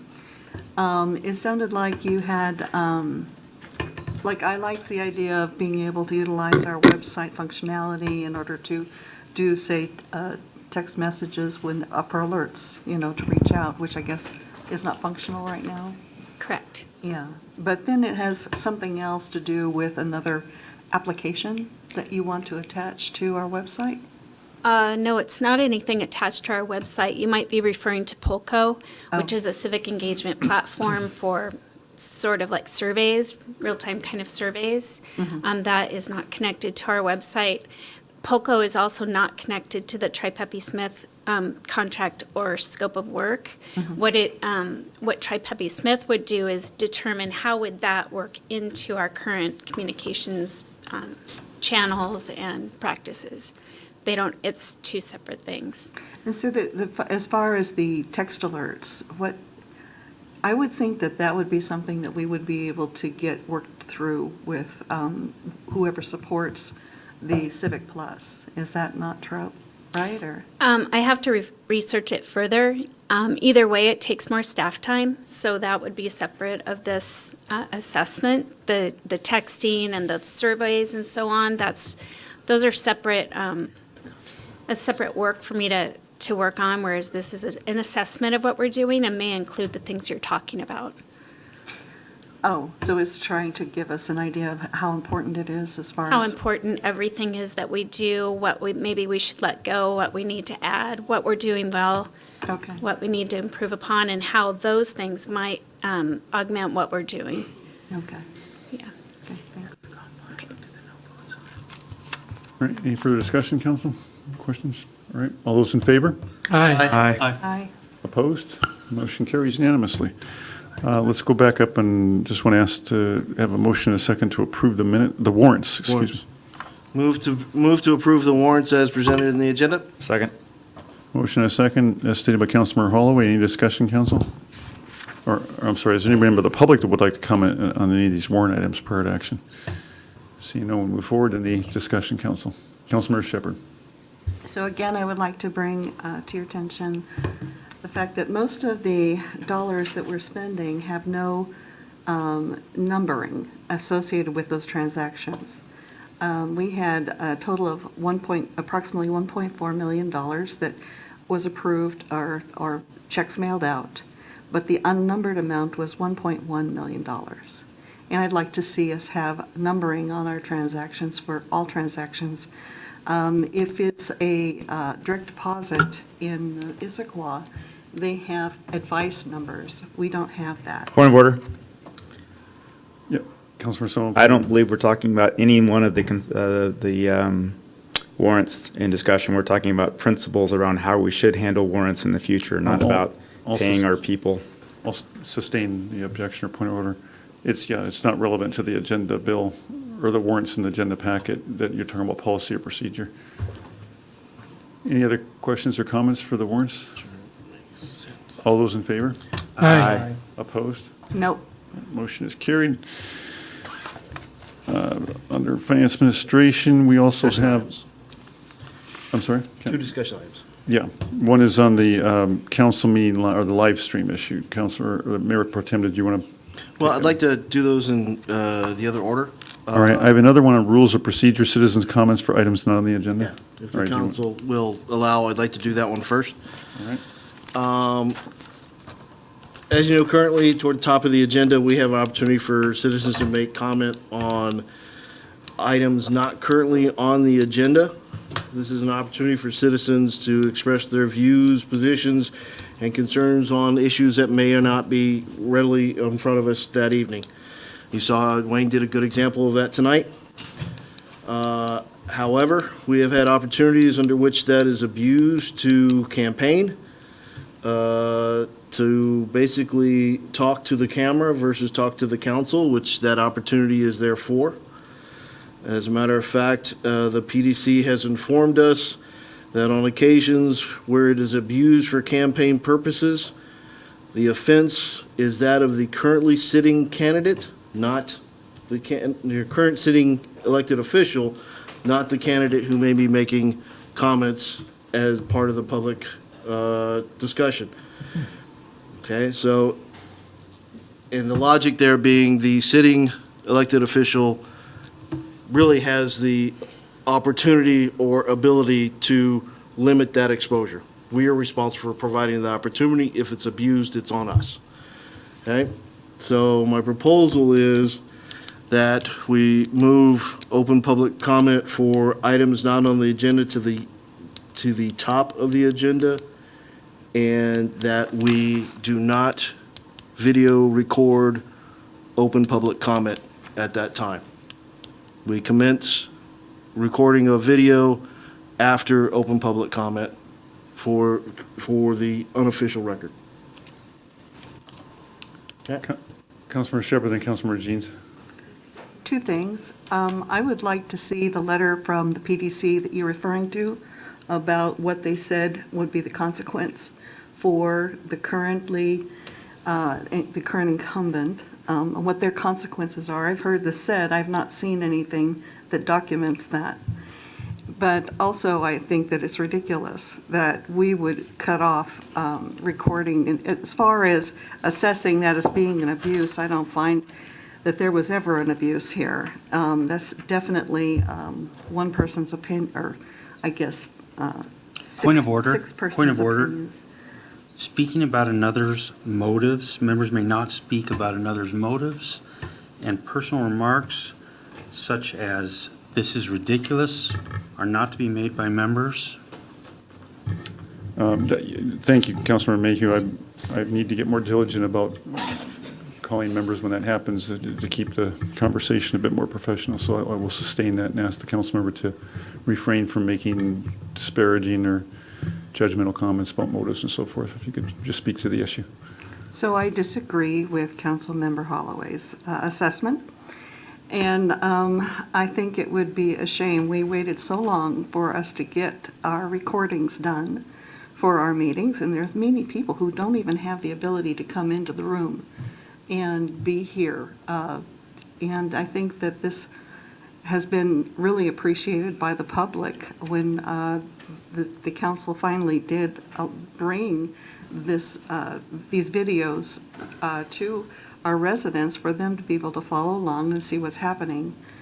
And I feel like this is a step backward. Councilmember Jean. No, I'm good.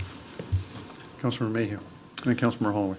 So if I understand what the Mayor Pro Tem has proposed, he's not proposing that we not broadcast or record the city council meeting. He's solely focused on that portion of the meeting, which is not required to even occur, which is a portion of the meeting where we open the meeting so that citizens can comment on anything on their mind, but things that are not on the agenda that night.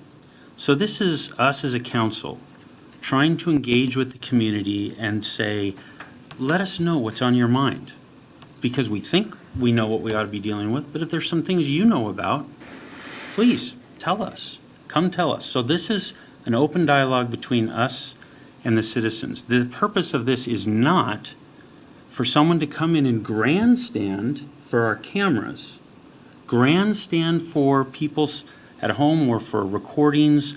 This is about us communicating with our residents, the people that vote us to be here and whom we represent. So we've seen that this activity has been going on for some time now, where we have citizens who are playing to the cameras. Sorry, I don't even know if they're citizens. Residents, non-residents, people that come into our chamber and play to the cameras. That's not the purpose of that part of the meeting. The purpose is so that we can hear concerns of our residents. So I think that if we, so as far as seeing our proceedings, we're still going to broadcast the rest. People can sit at home, they can go back, look at recordings later and understand what we did, what was the discussion, and so forth. So I think returning this section of our meeting so that it is between us and the residents is a really smart thing to do, taking away this incentive to have this other behavior going on. Let's take that incentive away and let's get this back to what we intend with that part of the meeting. Councilmember Sunwell, Councilmember Holloway. Yeah, to be clear, on at least 2 occasions, the footage used from those cameras have been used on a campaign website to campaign. Okay? The PDC has been clear that somehow that's not that person's problem. It is our problem for allowing it to happen. And this is simply saying we will no longer allow that to happen, despite that individuals telling multiple people on council, including our legal team, that that would cease. Yet it happened again yesterday. So this is us doing our responsibility to make sure that these chambers and these resources are not being used to campaign. Councilmember Shepherd. Oh, sorry. No, go ahead. Go ahead, Councilmember Shepherd. So again, we haven't seen the documentation that council members are referring to as far as the PDC's position. The Snoqualmie Valley Record has indicated that that is not the case, what the council members are saying that the PDC's position is. So I would like to see some documentation to what the council members are referring to regarding what the city's consequences are. As far as the content of anyone using their video to put on their own website, I'm not sure that, what is the legal position of the city as far as, is this something that our city attorney has looked into? Not from the dais, Mayor. We've had previous conversations, executive session conversation with the council on this, on legal issues, and on the question that Councilmember Shepherd's referring to. I'd be happy to talk to council more in executive session if that's what It's an RCW issue, not a desire of PDC the issue. majority would be. Okay. Councilmember Holloway? So as we just discussed, you are free to ignore legal advice from your city attorney. It's not recommended and the city attorney has advised us that according to the procedures of the PDC, we are responsible for that, broadcasting that video. And if it is used for campaign purposes, we are held accountable. It's not the PDC's position per se. PDC is simply saying, not our thing, it's an RCW issue. So RCW, fine. We are still legally, whether It's not something, yeah, it's not RCW, something they would PDC. enforce. They're basically saying, hey, it's your issue. It's a revised Code of Washington concern. Councilor Mayhew? RCW 42.17A.555, use of public office or agency facilities in campaigns prohibition. So the PDC simply refers people back to that section.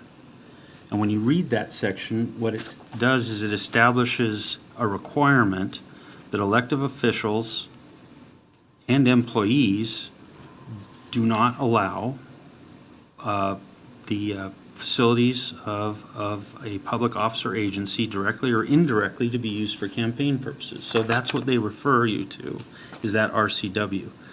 So as far as what do you want to read, go read that RCW.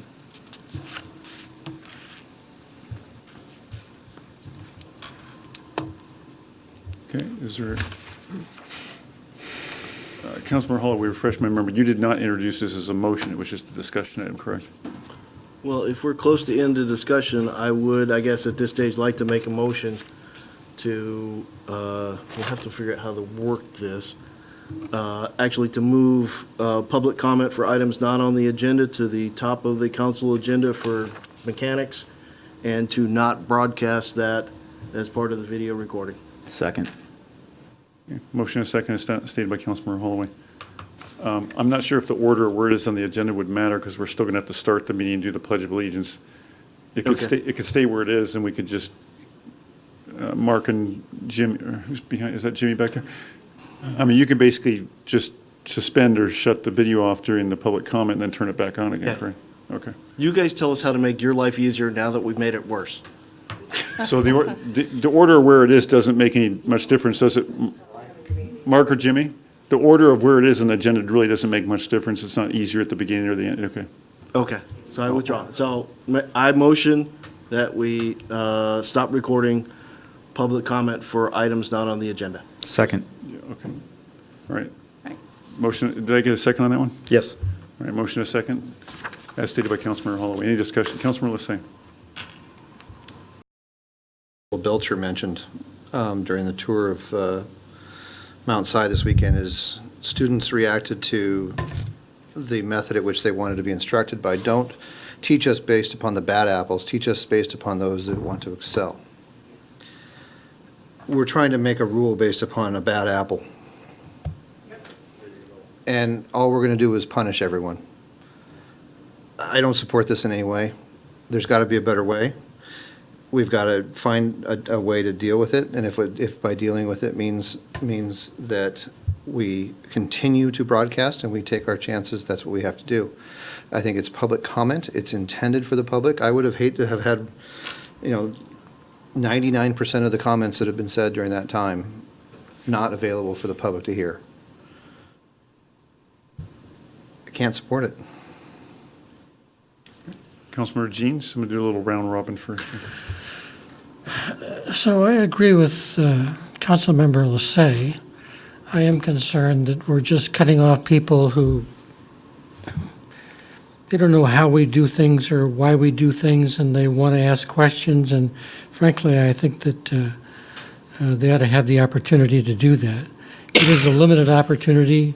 I think the strength of our existing system is that the mayor goes through a preamble before the citizens give comment, and included among those restrictions are that they're not to use this for political campaigning. So I think we should continue with the way we are and give the chairman, the mayor, the opportunity, which I think he would not be reluctant to exercise, which is if he observes somebody giving public comment and it is politics, or it is personal, or it is the other kinds of things that are inappropriate for this setting, then he ought to stop it, and I think we have the ability to do that. I would stay with the system that we have, because I don't want to cut off so many reasonable people the opportunity to make public comment.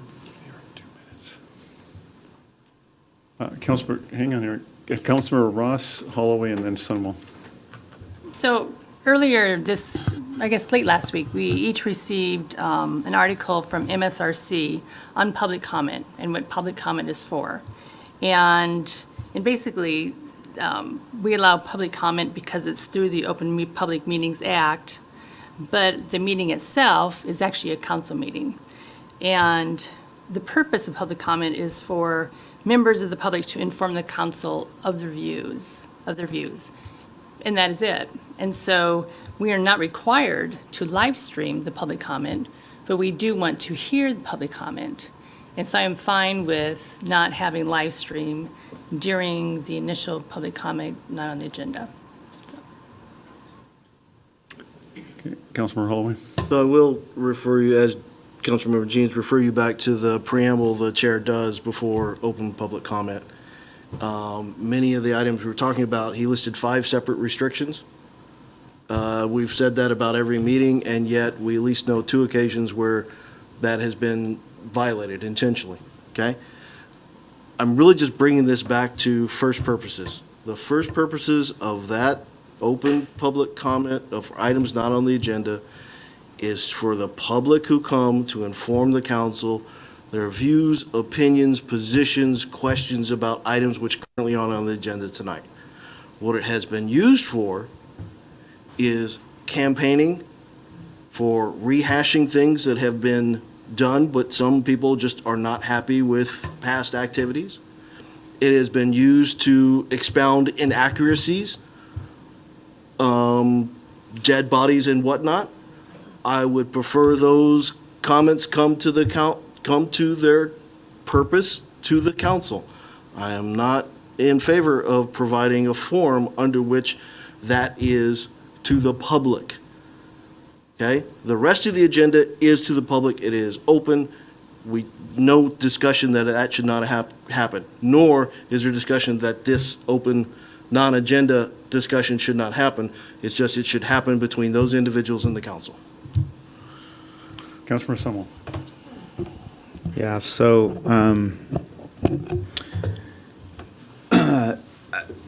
as Councilmember Ross so eloquently stated from the MSRC, and by the way, we don't get to pick on this council which parts of the MSRC we like and which ones we don't. The purpose of that is to communicate to the council. No part of what has been proposed compromises that. We haven't shrunk time. We haven't eliminated it.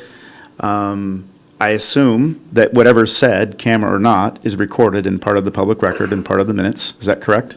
Okay. So people who want to find out what was said during that period absolutely can. Okay. City staff, including our legal team, has worked with this individual. He committed to not do it again, yet did it again. Point of order.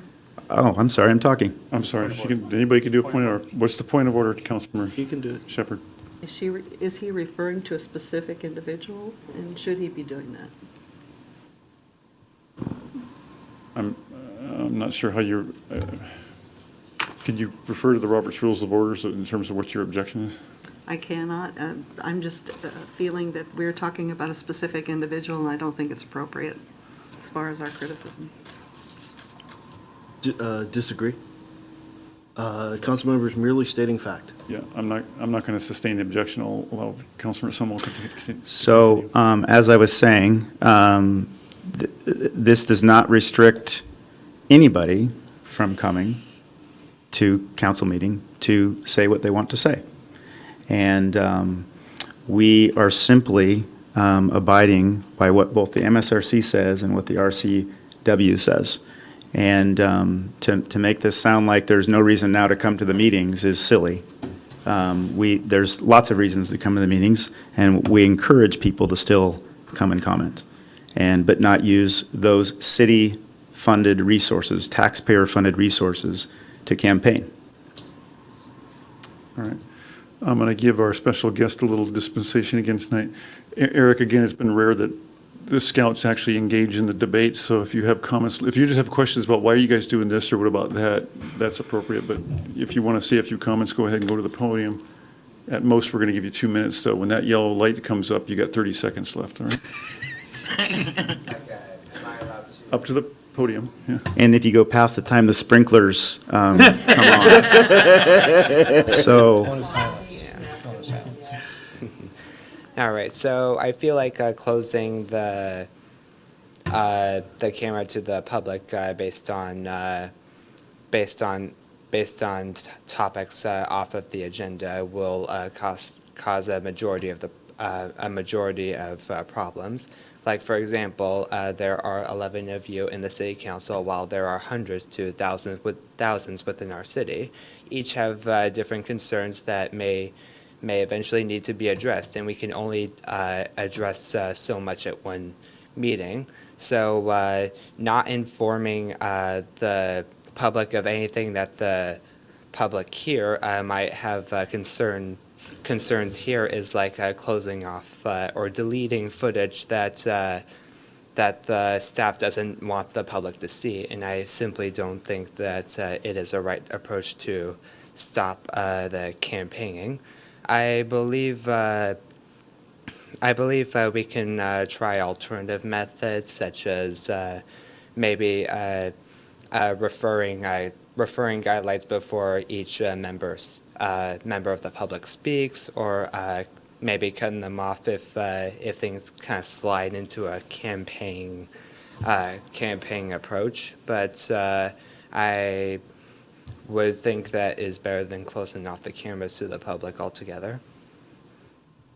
Great, thank you, Eric. It's getting pretty late. Usually we wrap up council meetings at 9 o'clock, Eric. So you tell your scoutmaster to talk to me. I'm going to say you've worked the hardest for your citizenship badge of any scout that's come here, so I'll vouch for you. But I'm going to have to restrict any further comments tonight. Where were we? Councilmember Shepherd, then Councilmember Mayhew. So I think that this proposal is nothing short of censorship, and I just don't think that that's just a democratic way of doing things. I think that the residents would like to hear what everyone has to say. And I think whether or not it's on the agenda, I don't think it matters to them. I think they would just like to understand anything that compels an individual to come to city council chambers and express their feelings about something. It must be something that's very compelling to them, and I think a lot of other residents would probably like to hear what they're feeling about that. Councilmember Mayhew. Yeah, so the purpose of our council meetings is not open mic night. There's some restaurants nearby that do open mic nights, some bars. We can do that there. sorry. The purpose of our meeting is to conduct our business. The reason we broadcast it is to make us conducting our business, the city's business, as transparent as we can make it.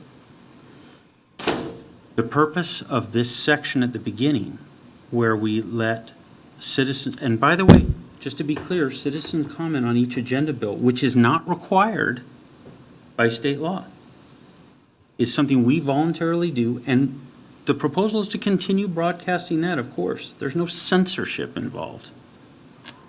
What we're talking about is whether this period where we allow not open mic for the community, but where we allow individual residents to come speak to us about things that are on their minds that are not on our agenda, that they think we ought to be thinking about or aware of. We should absolutely continue that. No one's saying we're not going to continue that. What we're saying is that doesn't need to be broadcast. That's not part of us conducting our business. That's just us listening. And I would say, I think I've been worried about this for about a year. We went through what I found to be a remarkable process with what I'll call Mapgate. Whereas you all remember, we had citizen holding up falsified maps claiming that all kinds of things were happening, pointing it at the camera, trying to get this all on camera. We had another meeting where we had a citizen who didn't like some action that we had taken in the past, who came back multiple meetings to complain over and over about that action. All right? And grabbing the microphone, we even once had to shut down the meeting for it. This is not what citizens want us doing with our time. It is certainly not what any of us want to be doing with our time. And it's all happening because they're playing to the cameras. So let's take that away and let's return that part of our meeting to us hearing from the residents about things that are on their minds, things they think we ought to be paying attention to that maybe we don't know about. That's, I think turning the cameras off during that period encourages the very thing that we're trying to have happen, and it certainly isn't any censorship. Councilmember Summerall? As a reminder, at least from my perspective, what was said during these particular public comments is fine. I actually didn't find the content of the items to be campaigning. I didn't hear, this is my view, vote for me. I didn't hear that. The problem is those public resources were used on a campaign website. That's the problem, okay? I have no problem with what was said. That's just an opinion. Those were used and in the first instance manipulated with plastic stuff floating in the ocean somewhere, who knows where. And that is what is the violation. The violation is allowing those public resources to be used on a campaign website. And I'd be fine if that particular individual had abided by what they'd agreed to do and have integrity about it, but that hasn't happened. And so now we must take what we want to call the nuclear option and stop it from being able to happen. For those, sometimes that's 2 minutes a meeting, sometimes that's 10 minutes a meeting. It's all going to be recorded, people. It's all going to be recorded. Anybody who wants to see it will be able to see it and read it. And they just won't be quite as cool to put on a website when that's happening. Point of order, was the motion not that we would just not record that period? Isn't that the motion? So there would be no recording? Or not video? No, I video think. record. There's still an audio. Will there be an audio, so it was video Well, recording? Is that correct, Jody? Councilmember Holloway, you made the motion. Could you clarify what that meant? I need to understand the technology available to us. Well, actually, maybe Mark and Jimmy need to clarify. Can you shut off the video and leave audio, or can you shut both off, or all of it? You can do both. Okay, so you could do one or the other. Did you want to clarify the motion? Wait a minute. You can do video, you can do just audio, no video, Resources. you could do nothing, you could do video and audio. Okay, so I would prefer that the audio is recorded for the record, but not broadcast. Video. And that the video is not recorded and not broadcast. Right. Unless, I mean, Oh, so guys, that's- this is your okay. option, as long as we meet the intent. I'm sorry, now that's a different answer. Now they just made it more complicated because now they have to record. Okay, I so- thought they could just shut the video stream. That's where we make it. So can we record the video, but not broadcast? That is correct. Okay. Record the video for the record, but It'll not be broadcast. released the next day in a public records request. No, Mark just said to do the audio, they have to do a separate audio recording, which means now more process for the staff to have to do. Okay, so the option no, before Mayor, you, no. I guess, what He just said you're pointing separate. out is, it's either record it or don't record it, video.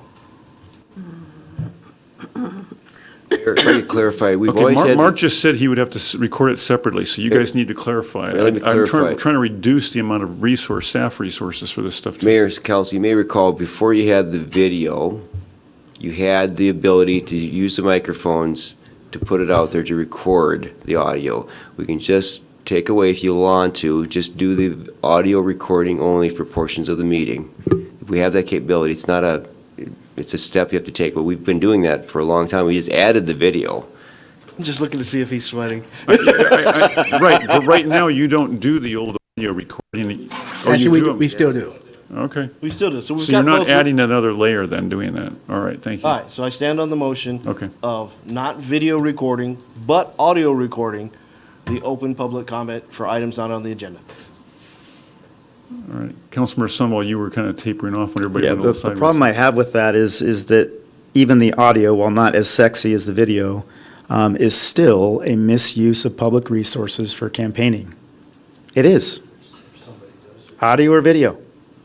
And so if we're going to go on principle on this, then you have to exclude the audio as well.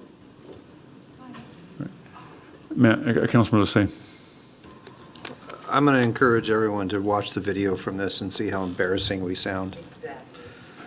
Sorry, members of the audience, if you could please. I can't believe we're wasting the public's time talking about this. That we're going down a path of discussing the minutia of an incident from one individual and not, I'll put it on myself. I'm not smart enough to figure out how to deal with this. But as a group and as a council, we've got to find a better way to deal with this than just, this is like the kid who puts colors crayons on the wall and you take the crayons away. It just doesn't make any sense to me. I'm sorry. I just don't understand why we can't have a realistic discussion about how to deal with this other than just shutting it all off. It shuts out a lot of people that want to see what's going on, a lot of folks that are watching live that want to see what's happening. It's just disappointing that this discussion's even happening. I'm just going to suggest from my observation is that pretty much to a person, everybody's kind of hardened or into their position. I don't think anyone's moving at this point, so maybe if one wants to consider to call things for the sake of the night. But Councilmember Shepherd? Okay, so the other aspect of this is that anyone who wants to record these meetings can. So if the city doesn't want to do it, someone can bring, like I did, I brought before I was on council, I used to record these meetings and I posted them all to YouTube.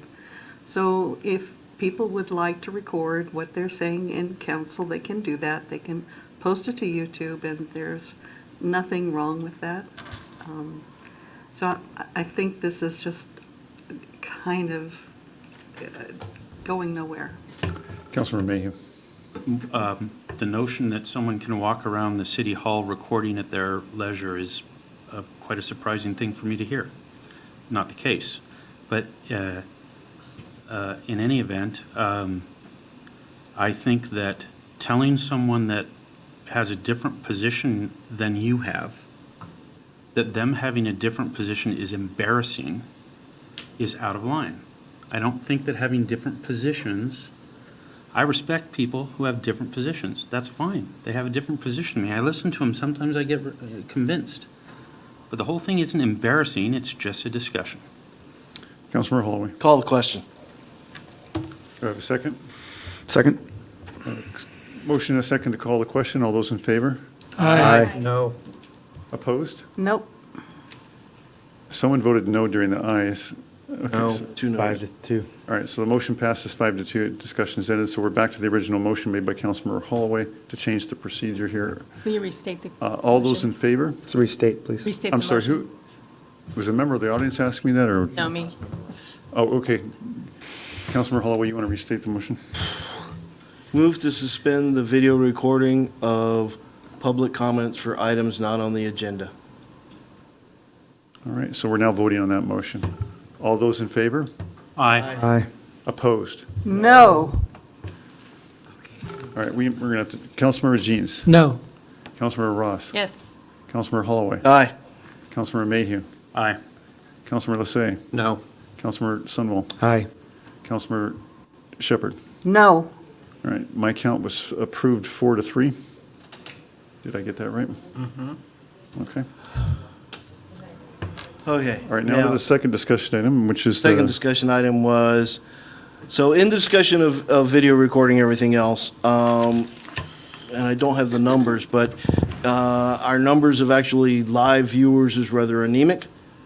It costs us 2 IT guys a night to do this, so there is an expense to do this live streaming versus recording and then posting it after the fact. Okay? So I at least want the council to have a discussion of, do we continue live streaming, or do you want to move to record and post after the fact? My recommendation to you at this stage is that we continue the live streaming, even though there is a cost to it as part of our engagement to the public. Councilmember Summel. How would the cost change? Wouldn't we still need two people to record it if it wasn't live? If we are recording and posting, it's one. We actually could get it down to zero if you wanted to do that, because all you do is you're recording it. That can be handled by one of the other staff. I appreciate the fact that IT is available. Frankly, they do quite a tremendous job, but that's the reality. Councilmember Summel. Do we have an idea of what the cost is to have these two fine gentlemen in the back of the room? Invaluable. But Matt might have other numbers. I understand it's priceless, but I don't have an exact figure, but we can certainly get one if council. I mean, they're making, what, 150 an hour? Right? Well, they are in overtime. I don't want to put them on the spot, make it awkward for them to be here. Are we talking a couple $100 a night? Easily. Given the length of your Well, council meetings, yes. listen, we've built this into the budget. I'm fine leaving it live. I don't see an important reason why it wouldn't be live. I don't care whether there's 2 people or 200 people. My concern is singular. It's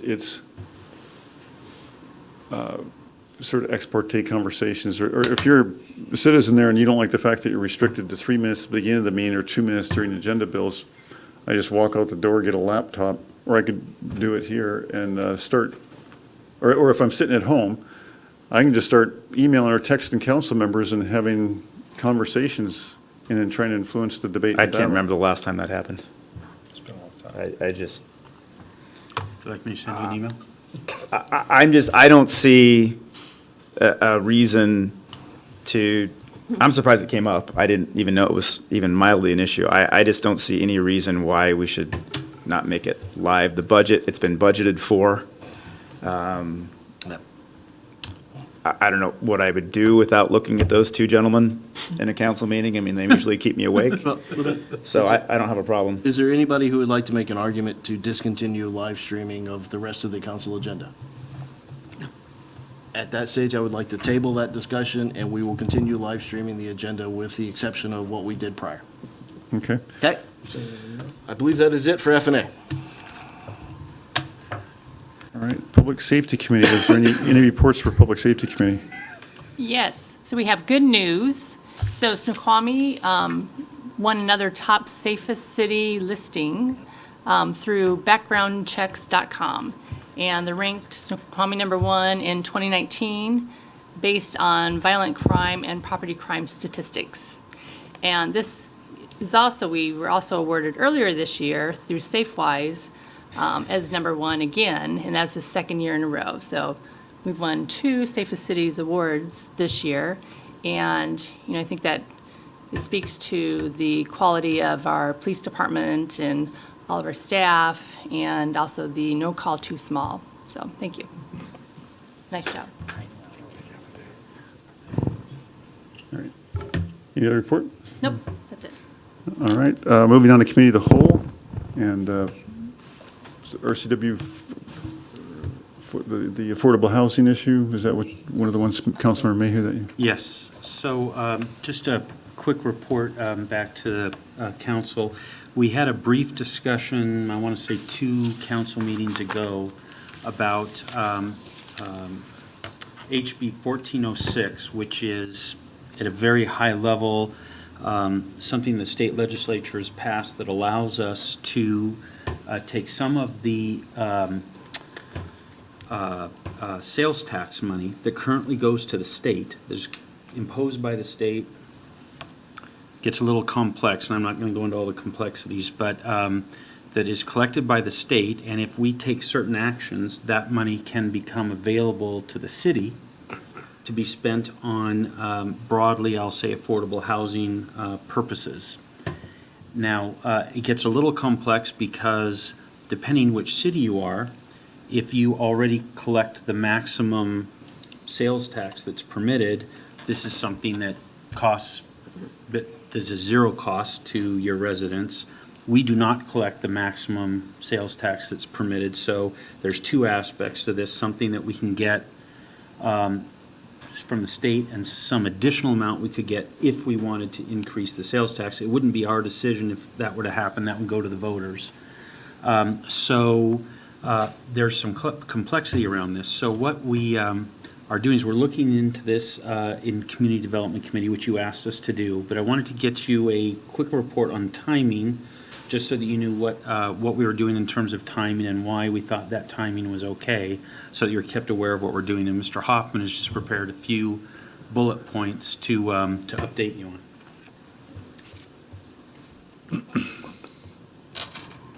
Thank you. I have a memo, just so you could follow along. It hasn't been distributed.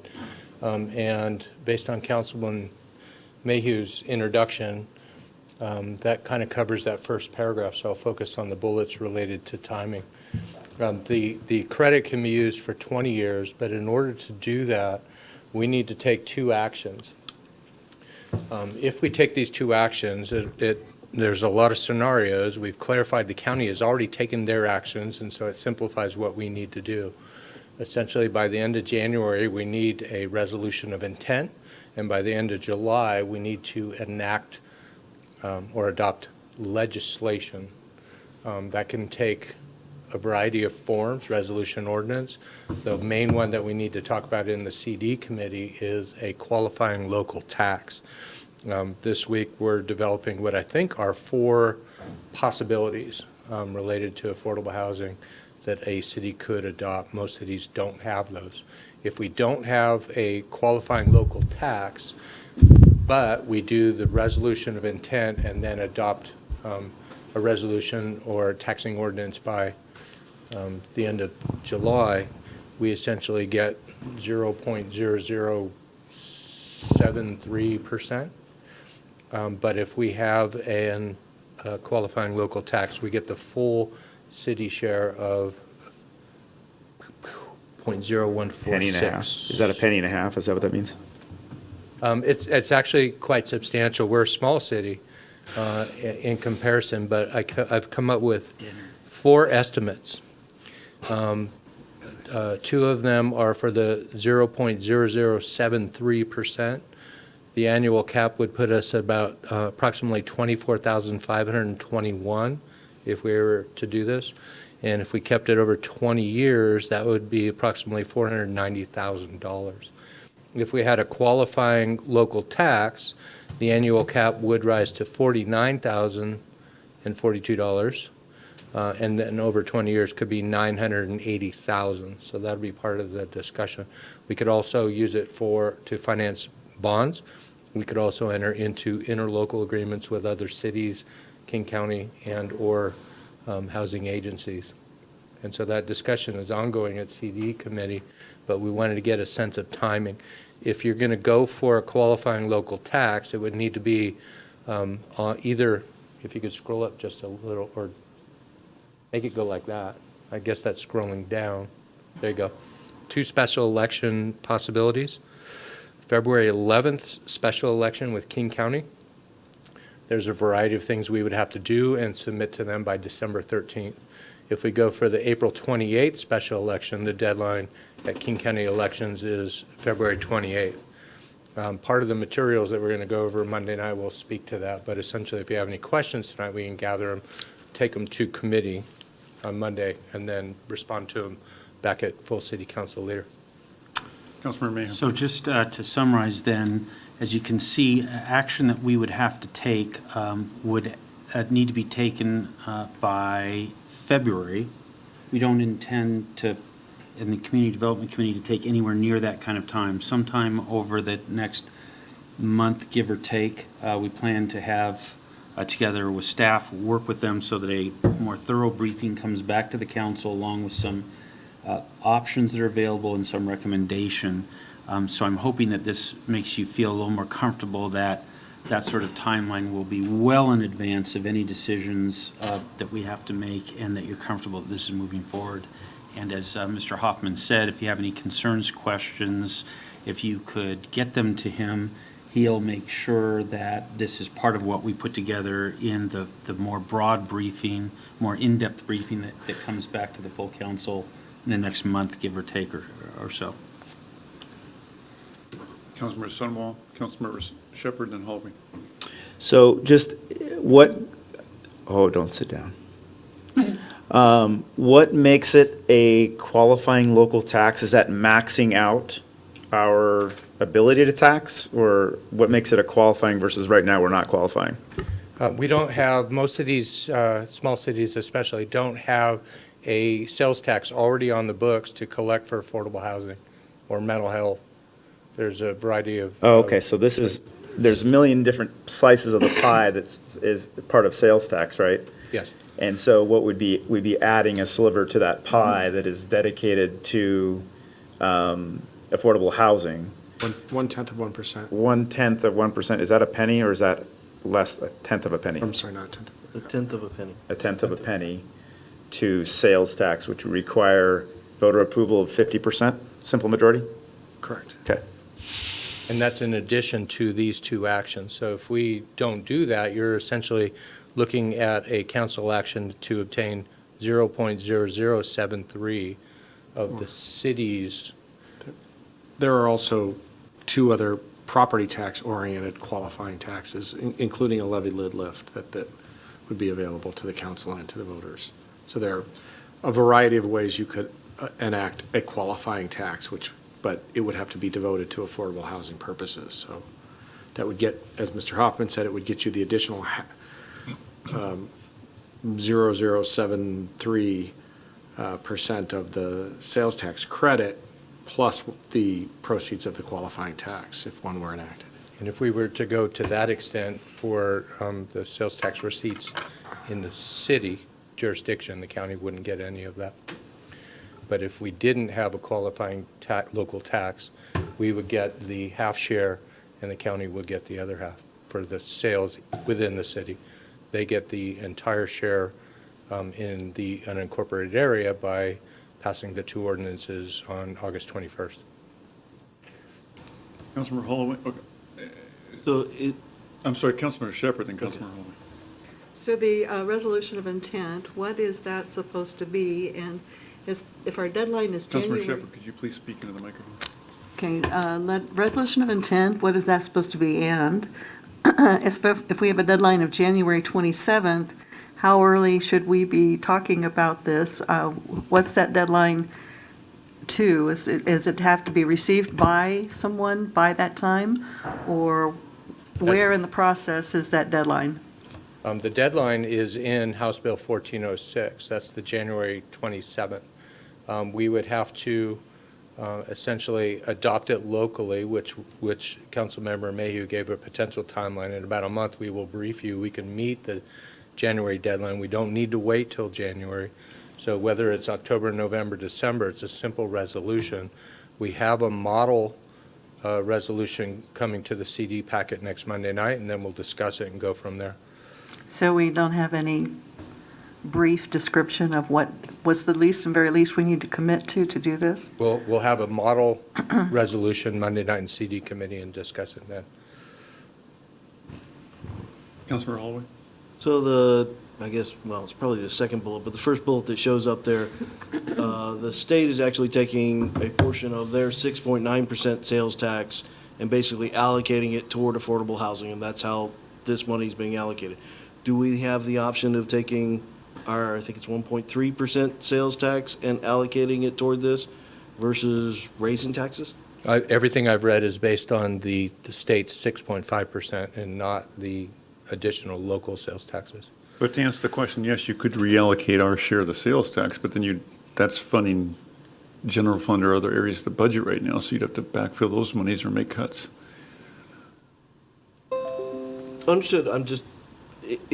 I'm trying to understand this proposal is really, we have the option of doing a 0.007% increase of the city sales tax? Or a 0.0015% of the city sales tax? Yeah, and so it doesn't increase it for the consumer. So you purchase something now, 6.5% goes away. This bill allows a certain portion of that goes away anyway to stay here. So it's not added to the top. It doesn't redirect the local sales tax or have anything to do with any revenues. It's just a small portion in those percentages that stays with us for affordable housing. And then they have to modify their budgets to make up for that loss. Okay. All right. Councilmember Ross and Councilmember Mayhew. So I need further clarification then. If it goes to the ballot, are we increasing our residents' taxes? Not at Or all. does this get applied differently from the state sales tax? Not for HB 1406, but if you enact a qualifying local tax, then you would be raising, So we are, if it goes to the ballot, we would be raising, that scenario would. yes, right. Yes. Otherwise, if we just take line number 1 at the .00731, that's already in there, we would not be raised, it does not have to go to the Right. ballot, and we Right. would, that's what we, That's Right. revenue neutral to the increase. taxpayer, or Right. expenditure neutral to the taxpayer. right. Councilmember Mayhew. So I seem to have created staff's worst nightmare. The purpose of this briefing was to let you know the timing. We're now asking for the briefing before the briefing has been prepared for us. And we're talking about things out of context. I'll remind you that the sole method that the local newspapers use to figure out what we've talked about is this broadcast, and now it sounds like we're talking about raising taxes and all other kind of thing, and this is not the briefing. They're not prepared for the briefing. This needs to be brought forward to us in an organized way, laid out comprehensively for us, and that's the time I think that we really want to dig into this. So the purpose here was just to let you know, this is the timing, and this is when we're roughly planning to bring it back to you. So if you're concerned about that, I guess say that, but otherwise, my hope was that you would be comfortable that this coming back in about a month with a full briefing would meet our needs and would be fine given the timelines that we have to work with. So I'd really encourage us not to keep pressing on something when this isn't the briefing and they're not really prepared to give us a comprehensive briefing. I appreciate the comments, Councilmember Mayhew. As I think I indicated to you at a mayor's breakfast a week or so ago, had a state senator, King County council member, and a few mayors there, and I think we were all kind of blindfolded trying to describe different parts of the elephant. It's a new House bill. Everybody's trying to suss out precisely what it means, so I think we need to allow the staff and everybody to do the research and get the ducks in a row before we bring it back for further comment. So we have accurate information and data. I'm not suggesting this was inaccurate, but I think there's more detail to. There's a variety of scenarios. The one clarification we did obtain today is that there are 2 county ordinances already in the books, August 21st. Yeah, and Councilmember Lambert made a comment about this. It's better for the cities to wait till they get something in line so that we can collect more monies, and that kind of was confusing to me. So where there's some things we need to clarify and work out the details. So I think for the late hour and Councilmember Mayhew's objective was achieved. I don't hear any objections about the timeline. Seems like everybody's fine with that. So I think we can move on at this point. Other discussion item for committee of the whole was an update on the Public Engagement Committee. Who wants to report on that? I will. Oh, you're here. And right. In February at our retreat, we, among other things on our objectives, is we knew we wanted to get more input from the public. We created a public engagement committee. And Sean is on that, Councilmember Mayhew is on that, myself are on that committee. And we have given you a brief in the recent past, but this will be the update. The idea is for us, we committed to the public that we would give them 4 town hall meetings in the year. We've given them 2. For the third quarter, we're going to meet our objective by having a town hall meeting on September 26th, a Thursday evening at the high school in the South Commons, or the South Public area. So we've got a date, a time, and a location. You might recall that we have a subject also, Snoqualmie 2050. The idea is we want to hear from the public, what do you want Snoqualmie to look like in the year 2050? In 2050, to some people, seems like a long way off, but for those who have been involved in city government, I started yesterday and a lot happened. And so it gives the public an opportunity to see the high school again, to see all the technology, all the new ideas of how things are done. And it gives the public an opportunity to give us feedback.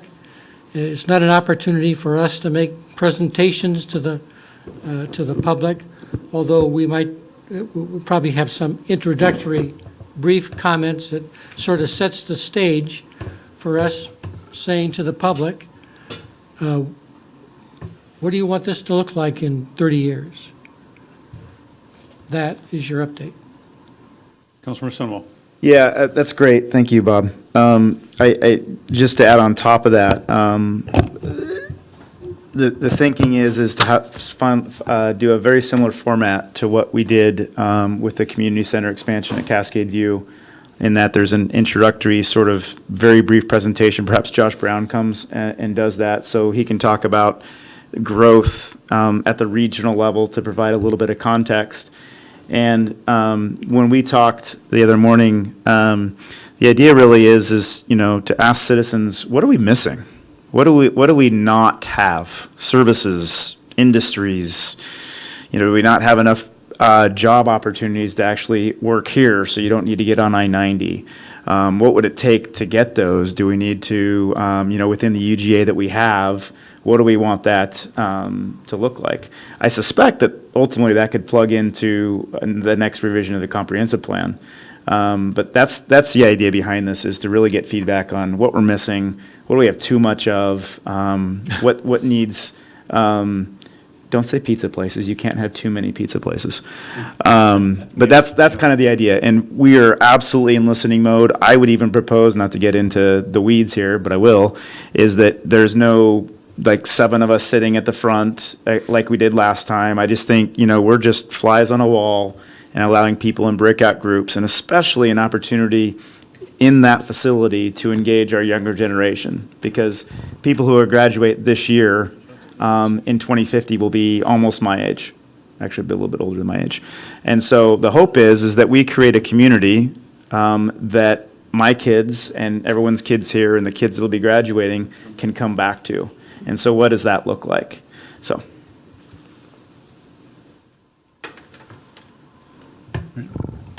Any other updates or comments on this item? All right, I think it's the only thing is, if there's an objection to that, let us know. Otherwise, that's what we're doing.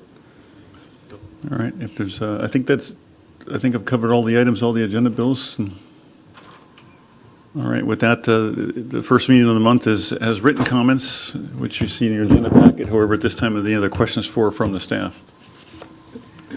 Councilmember Mayhew. I just have a quick question on, I think this is Parks Public Works. I don't know if there's someone here, but there's some work going on up around on the Parkway, or on the side of the Parkway by 96 and 99th up there. And the reason that it's on my mind is just as I've driven there each morning, the last few mornings, I've been worried about my wheels, because some trenches were dug and then they've been refilled, but not so well, so you kind of go kerthunk through them. And I just, is that under our jurisdiction, and who's kind of looking out for that? And I assume they're going to keep an eye on the trenches. We'll check into it. Some of those I got refilled were not tapped down correctly. I caught one of those this weekend myself. You should try Schussman. And since Public Works isn't here, I can add a little flavor to it. Murray Franklin is doing a waterline looping project on what's referred to as S21B. It's a vacant parcel next to the hospital. They have an approved design, then they do what's called potholing. Dig and make sure that the existing stuff's in the right spot. It's not necessarily in the right spot. And then we got a complaint today that I was CC'd on about pea gravel in the right-of-way. So most of that is associated with that project being handled by Petite and Public Works, and the cleanup portion is underway. No guarantee that all the activity that you see in that area is ours. Could be county off of 96, but I tend to think it is that waterline looping. But it's not anything to do with the I-90 temporary ramp? Unfortunately, no. Okay.